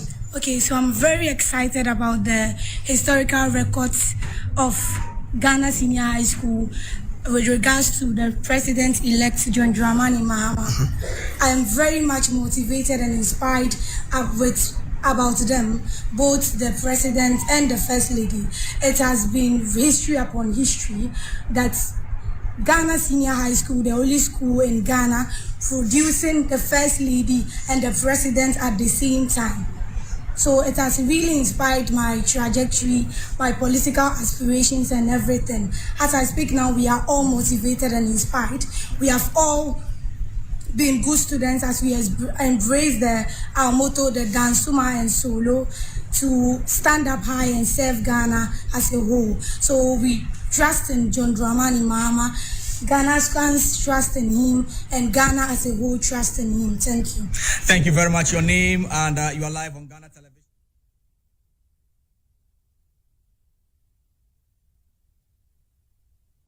Proud moments indeed from students of Ghana School as they watch on, as one who walked the paths that they had walked, assumed once again the high office of the land with the love of his life, whom he met at that same school, still at his side. So John Dramani Mahama, inspiring today's generation. We've just come back from the watch party at Ghana School. We'll go back to Black Star Square, reconnect with Sarah Ofori, who has met up with the man who was in commentary position for us this afternoon, Tai Kiche. He assisted the military officer with commentary today at the parade, and they'll have a few thoughts to share. Sarah, what has Tai been talking about? The last 3 hours, Ghanaians monitored from your homes and your offices or wherever, but one voice you may have heard or you may have been hearing during the entire procedure is Mr. Tai Kiche. He is the voice behind the commentary you were listening to during the entire inauguration program, and he's here to tell us. I'm sure this is not your first time commenting or doing a commentary at an inauguration ceremony for president. What's so nostalgic about this moment? Well, this is historic. Historic in the sense that this is the first time in our political history for a president to be given such a mandate, massive endorsement. Not only himself, but his party too. Historic because this is the first time we've gotten ourselves a female vice president. It's never happened in our history. In fact, I don't mean to cut you, but the Constitution never anticipated that we'd ever have a female vice president, referring to the aspect of the Constitution that talks about the vice president. It's always a him, he, him. So there was never a day that the curators of the Constitution ever thought that there could be a she. So instead of making it a he or him, it should have been he, she, or that. Well, to some extent, that tells me that our Constitution is not gender friendly, because not only men can aspire to the position of a vice president. A female can too, just as we've seen. So it's historic. Look at the number of presidents across Africa who came in here. Unprecedented. It has never happened. And this is not my first time of running commentary for such an occasion. I've never seen it before. And look at the number of people who came around. This is it 30,000 capacity? Yes. Arena? Yes. You see, so today is a historic day. So what do you think about the setup, the arrangement, the security? I mean, it was chaos in the morning with the security heckling us back and forth, and finally it's all been done and dusted. What do you think about the setup? Well, the setup, when you talk about the beauty of it, fine. Security-wise, because this is an incoming government, it hasn't gotten its whole security setup ready. So I believe that they had to dwell on the outgoing system with its security to do this. It's normal. It's normal. But I think, look, getting or providing security for occasions like this is not easy. I've been there before, and I know how or what it takes. So let's give ourselves a pat on the shoulder and say well done to ourselves. So you have also been a journalist before. You are retired now, but you were presidential correspondent in one of the NDC administration. I would want to find out from you what different you think the president would be coming on board this time around with. I think this president has a legacy to leave us. The overwhelming endorsement Ghanaians gave him is a show of confidence in what he can achieve. So he needs to do all that he said he could do. First, resetting our economy, because a lot of us are suffering, and suffering financially. So we need that reset, and also let us all reset our mindset. It is not all the time about what the government can do, but what can you also do in your own small way? We must stop certain things, like certain corrupt practices. I don't have to go and pay money at the ministry for someone to give me a file that I need. All those things must stop. It's part of the whole resetting agenda. It looks like expectations are so high when it comes to the Operation Recover or Loot. Do you think that those expectations can be met? Well, looking at the membership of the committee and its chairman, I have no doubt that they will achieve what they have set themselves out to do. I wish them well, because we have witnessed something unprecedented in this country when it comes to state capture and loot. That must stop. And we must set examples to tell others why that should not be done. Thank you so much. We also wish you well. Wishing the government well. We also wish you well. Yes. Would you like to talk to us? Yes. Yes. Okay. Thank you. Yes. All right. So we still have some citizens who. Yes. So your name, please. My name is Samuel Kweku Upon Kranteng. Yeah, but in the tennis fraternity, I'm known as Salasi. Okay. So I see you draped with the NDC colors. Yeah. Are you a member of the party or you're just a citizen? By blood. Okay. Yes. All right. So what stood out for you when, with reference to the president's inaugural speech? For me, was his humanitarian side, being, in spite of all the lambasting, all the insults from the opposition, or should I say the outgoing government, you can see he was so humorous that he made reference or inference to how they started, of which I can pinpoint one. That is, was it hot issues or something when they were both young, and the fact of he being still bowed and in a spectacle, and that tells you somebody who has a forgiving heart. For me, he said a lot towards how do I say it, building Ghana. But for me, it was that aspect that really captured me, that to have that forgiving heart and forging ahead as Ghanaians. Yeah. So what are your expectations in the new administration? To say I have expectations would be, I don't know the word to use, but would be unfair to this coming administration, because I know the economy is that bad. I know so how, because I'm a businessman myself. If not for it at all, I have family that sends money and I know what the economy looks like. So my expectation would be that we all rally behind the government into recovering or resetting of the country, just as the slogans or one of the slogans of the party says. So another historic moment was the fact that now we have a female vice president. Do you think that can do the trick? Yes. In our local parlance, we say Abadaye, right? So yes. For me, Nana, Her Excellency, represents a mother, represents, for lack of a better word, Abadaye, like we say in our local parlance. So of course, why not? Why not? I mean, I feel it's the best. Somewhere women can champion their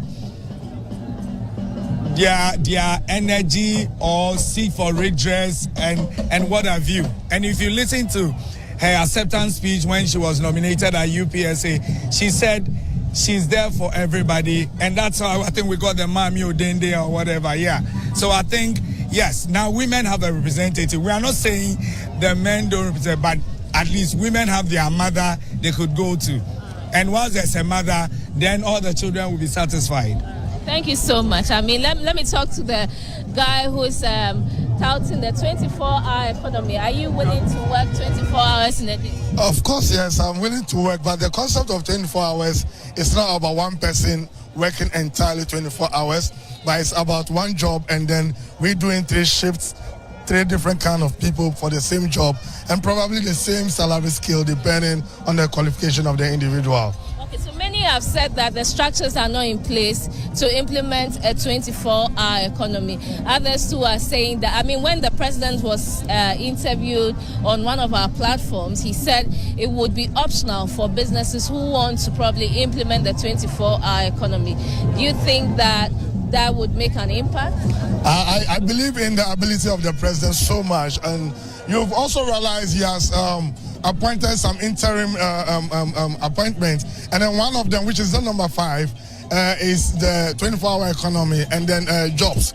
So he has appointed Guzitano, who is well known in job creation and in this kind of field.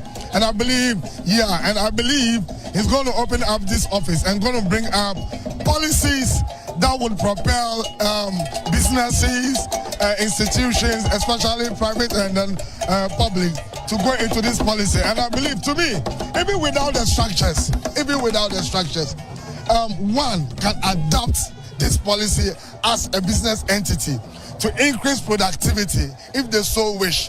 One a company, a CEO, a government institution can decide to adopt the 24-hour economy just because of production and productivity. And when productivity increase, it affects our GDP positively. And by that, it will also make our city strong. And by that, it will make all other currency lesser, and then the city grow higher. And then we have a stable economy that will thrive. All right, thank you so much. You're welcome. Thank you. So as you're wrapping up, what's your name? Mohammed Aminu. So what stood out for you today?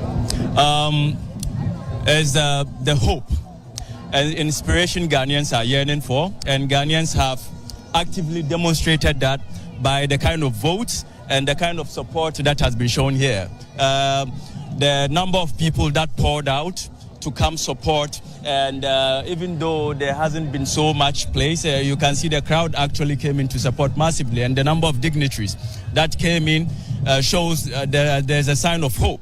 Not even within Ghana, but within the sub-region of Africa. The head of state that came in to show support to our dear nation shows that there is a way forward. So what are your expectations? Because to whom much is given, much is deserved. Much is deserved, exactly. But the reason why I'm hopeful for this government is because, again, assuming we all get to die and come back, I believe we would have acted different. This is the first time we have a president that has actually seen what retirements look like. So when coming back, I believe he's going to do well to make sure he doesn't face what he faced when he was in opposition.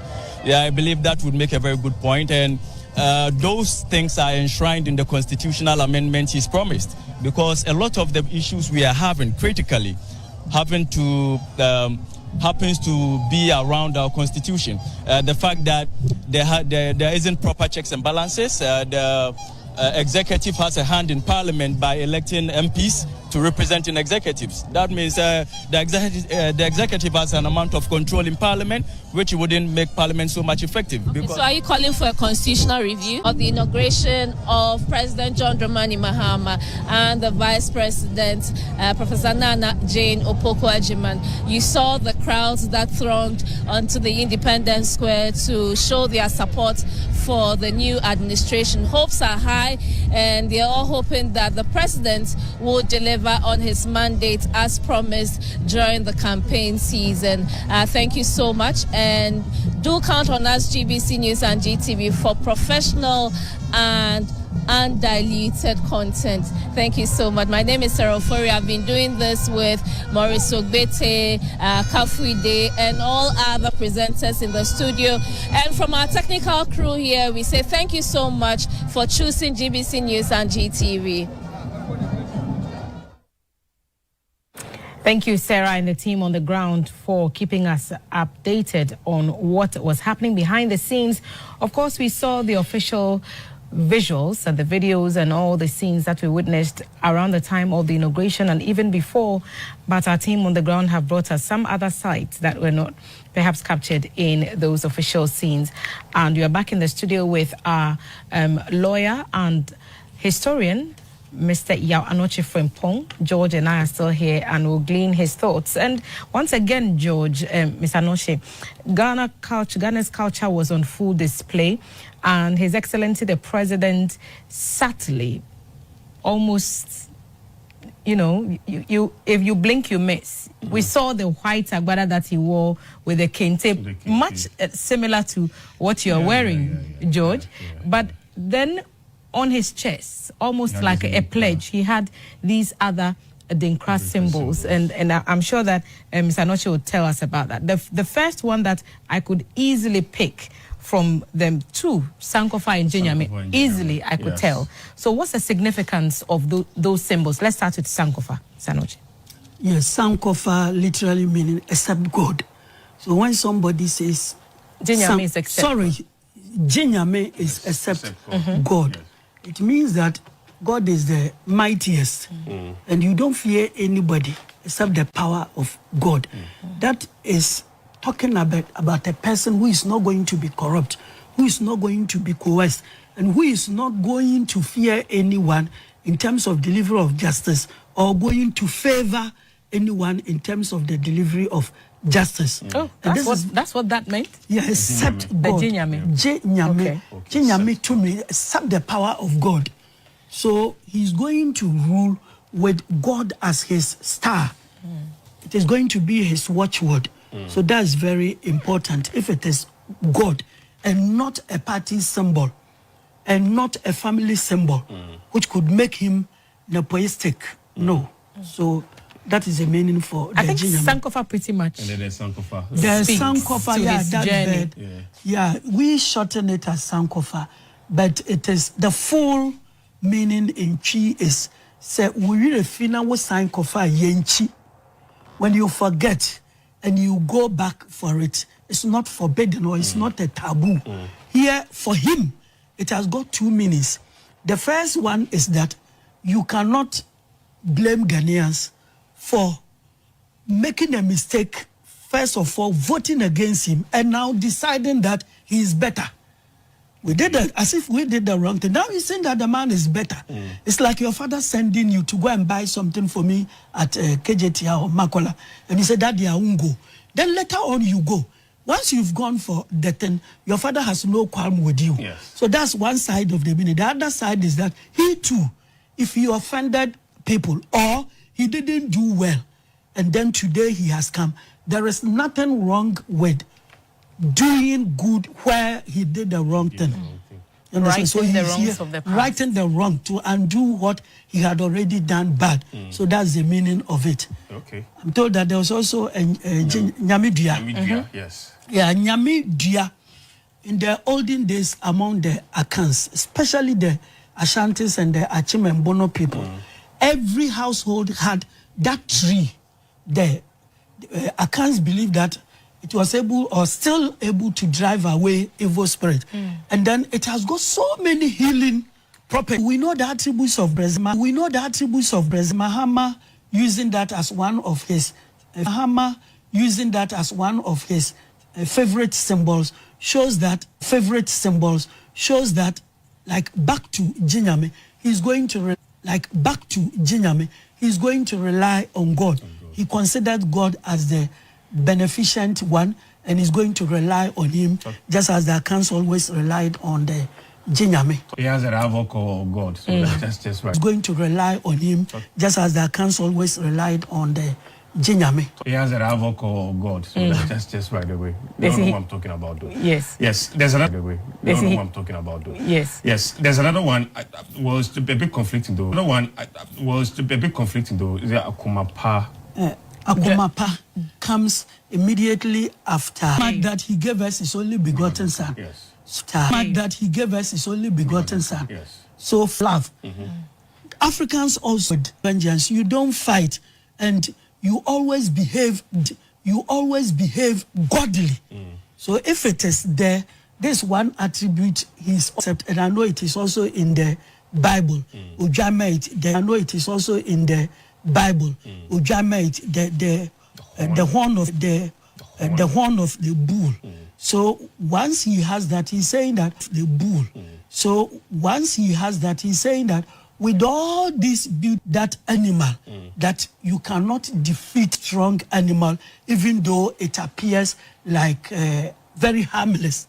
So he wants to tell you that. Listening based on what he wore there. Let's move further and look at some part of his message. You realize that before the message, let me say something very small here, but significant. Yes. You see, after everything, he was given the presidential seat to sit on, and he had the presidential sword. See, among the Akan people, the symbol of authority is always the stool. Yes. The coronation of the Ochenyan. Please, we don't have coronation here. Coronation is restricted to the Europeans, because for them, leadership is symbolized by the crown. For us, even though the chief or the king will wear the crown, that is not the symbol of authority. The symbol of authority is the stool. So when the president sat and he was given the akofena, that shows that this is our chief. That's the symbol. That's what I wanted to tell Ghanaians. Okay, all right. So our symbol of authority is in the seat. Then the seat, not the crown, nothing more. The seat, and then you have the akofena to let you know that you see the stool among the Akans, their land. So when you are placed on the stool, you are there to protect the land. When you are given the sword, you are swearing that you are not going to take from our land, but you are even going to fight and add more. So to hold that sword means you are a warrior. You can't be a coward when you are made an Akan chief. So Kofi Antubam and Kwame Nkrumah bringing this to the fore of the presidency shows that when you are the president of Ghana, you are going to protect everybody especially the boundaries of the land. And we are going to secure our land. Back to his message, you realize that respect he showed the former president, Nana Addo Dankwa Akufo-Addo. Just to quote some bits of his address, he says that, and I quote, "While we belong were the opponent," he went further saying that somehow it seems fitting that it is with Nana Akufo-Addo that I twice shared this stage and this unique historical distinction, unquote. And these are the words of the president, John Dramani Mahama. Very much of respect to Nana Addo Dankwa Akufo-Addo. That's very powerful, you know, for an incoming president to say this about somebody I believe will not say the same thing about Mahama given the chance. You can be sure of that. I can be very sure because of his pronouncements. I can be sure. Ghana. At that time, he never liked J.B. Dankwa at all. But when he gave a chronicle of scholars whose works the institute should rely on, he mentioned Dr. J.B. Dankwa. So where you need to be very fair, you have to be. And Nkrumah did that.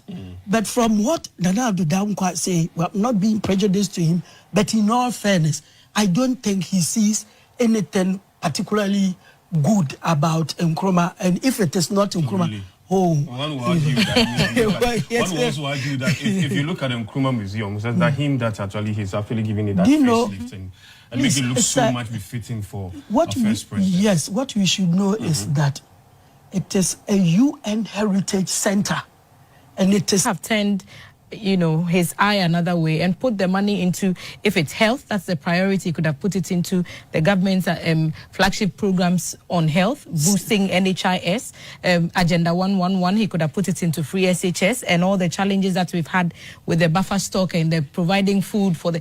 So those monies could have gone somewhere else. But it wasn't our money, it came from outside. But what I'm trying to say, you are right.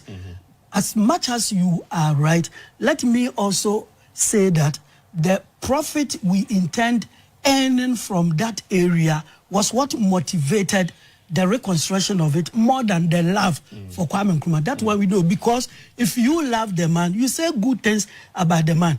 You don't touch what would earn profit using his name, and then you desecrate his image. Okay.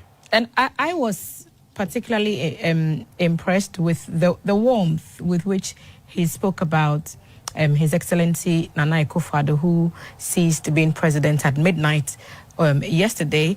And he said we both came to Parliament, we were younger then, we had black hair, and the president Nana Addo had no hair, and he made jokes about that.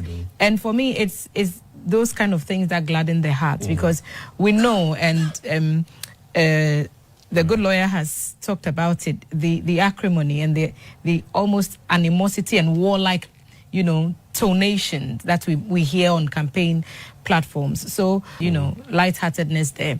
It made me very happy. And it made me even happier to see Afenyo Makin and Atuforsin head to head, up to lots of mischief again on the floor. And it signals like this that make me happy when I look back on days like Inauguration Day, because it tells the world that indeed there is unity. We just, you know, disagree. Yeah, unity in diversity, if you should put it that way. You've captured and it. Always, even in conflict management, we say it comes from, it should be from the one who has power. See, if you are separating two people from fighting, the one on top, who is mightier, is the one you hold first. So when he agrees to stop fighting, the victim automatically stops. So when it will be a state, I think state lunch or dinner, which is going to come off at the Accra International Conference Center.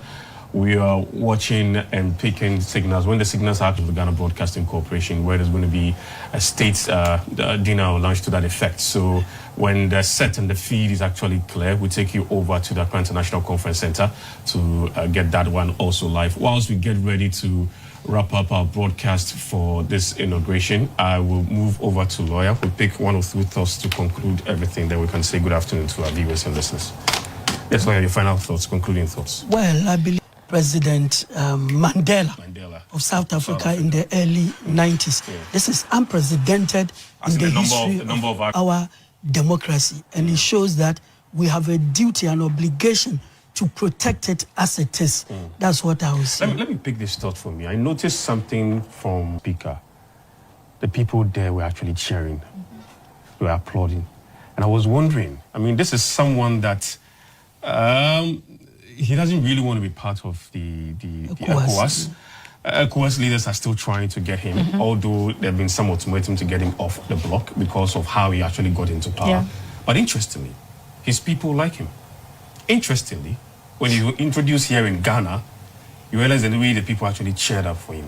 What is Tuari doing right in Burkina Faso for him to get such recognition? Yes, we see that first and foremost, France really didn't give independence to its former colonies. No, it was when France discovered Britain had given full independence to Ghana, the former Gold Coast, and realized they were going to lose, brought all their colonies together to vote whether they will go with France in a form of veiled independence or you will be punished. And only Securitaris Guinea voted no to stay outside it. And actually they were punished. All the railway lines were removed. Everything French was removed from there. And they suffered heavily.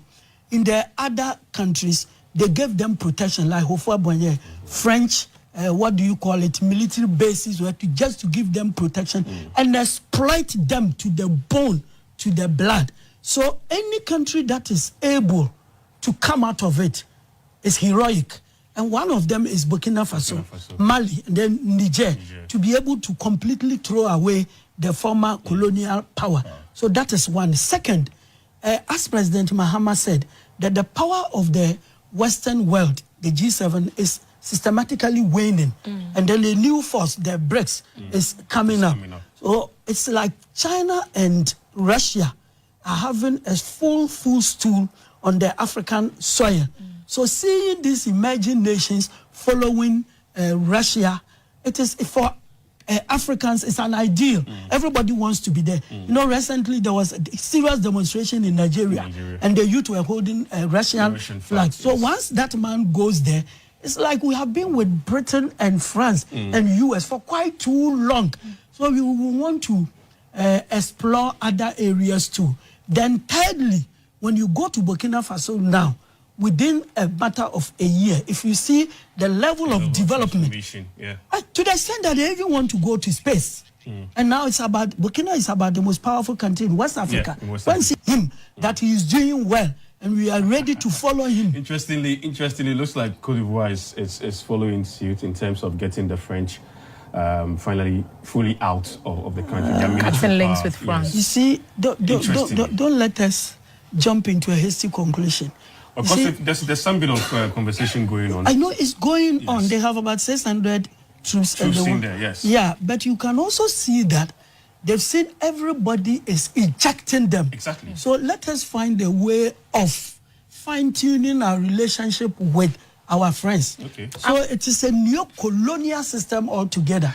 I'm just excited that the youth, are being put. Young people are moving. I mean, we started this whole process from the beginning of December 2024, when the campaigning period, we took you through the election period. You have been with us, and then throughout the transition period, and then the final icing is today, which is the inauguration of the President, His Excellency the President, His Excellency John Dramani Mahama, who's now our new president. And thank you very much for joining us. It's been good having you. I think that we are all super tired after almost more than 24 hours of running this from the dissolution of the 8th Parliament, which finally expired at midnight, ushering out the Kufuor administration, and a new dawn breaking over Ghana with the inauguration of President John Dramani Mahama and the first female Vice President, Professor Nana Jane Opoku-Agyeman. It's been a true honor being your eyes and ears on the grounds from Parliament to the Black Star Square.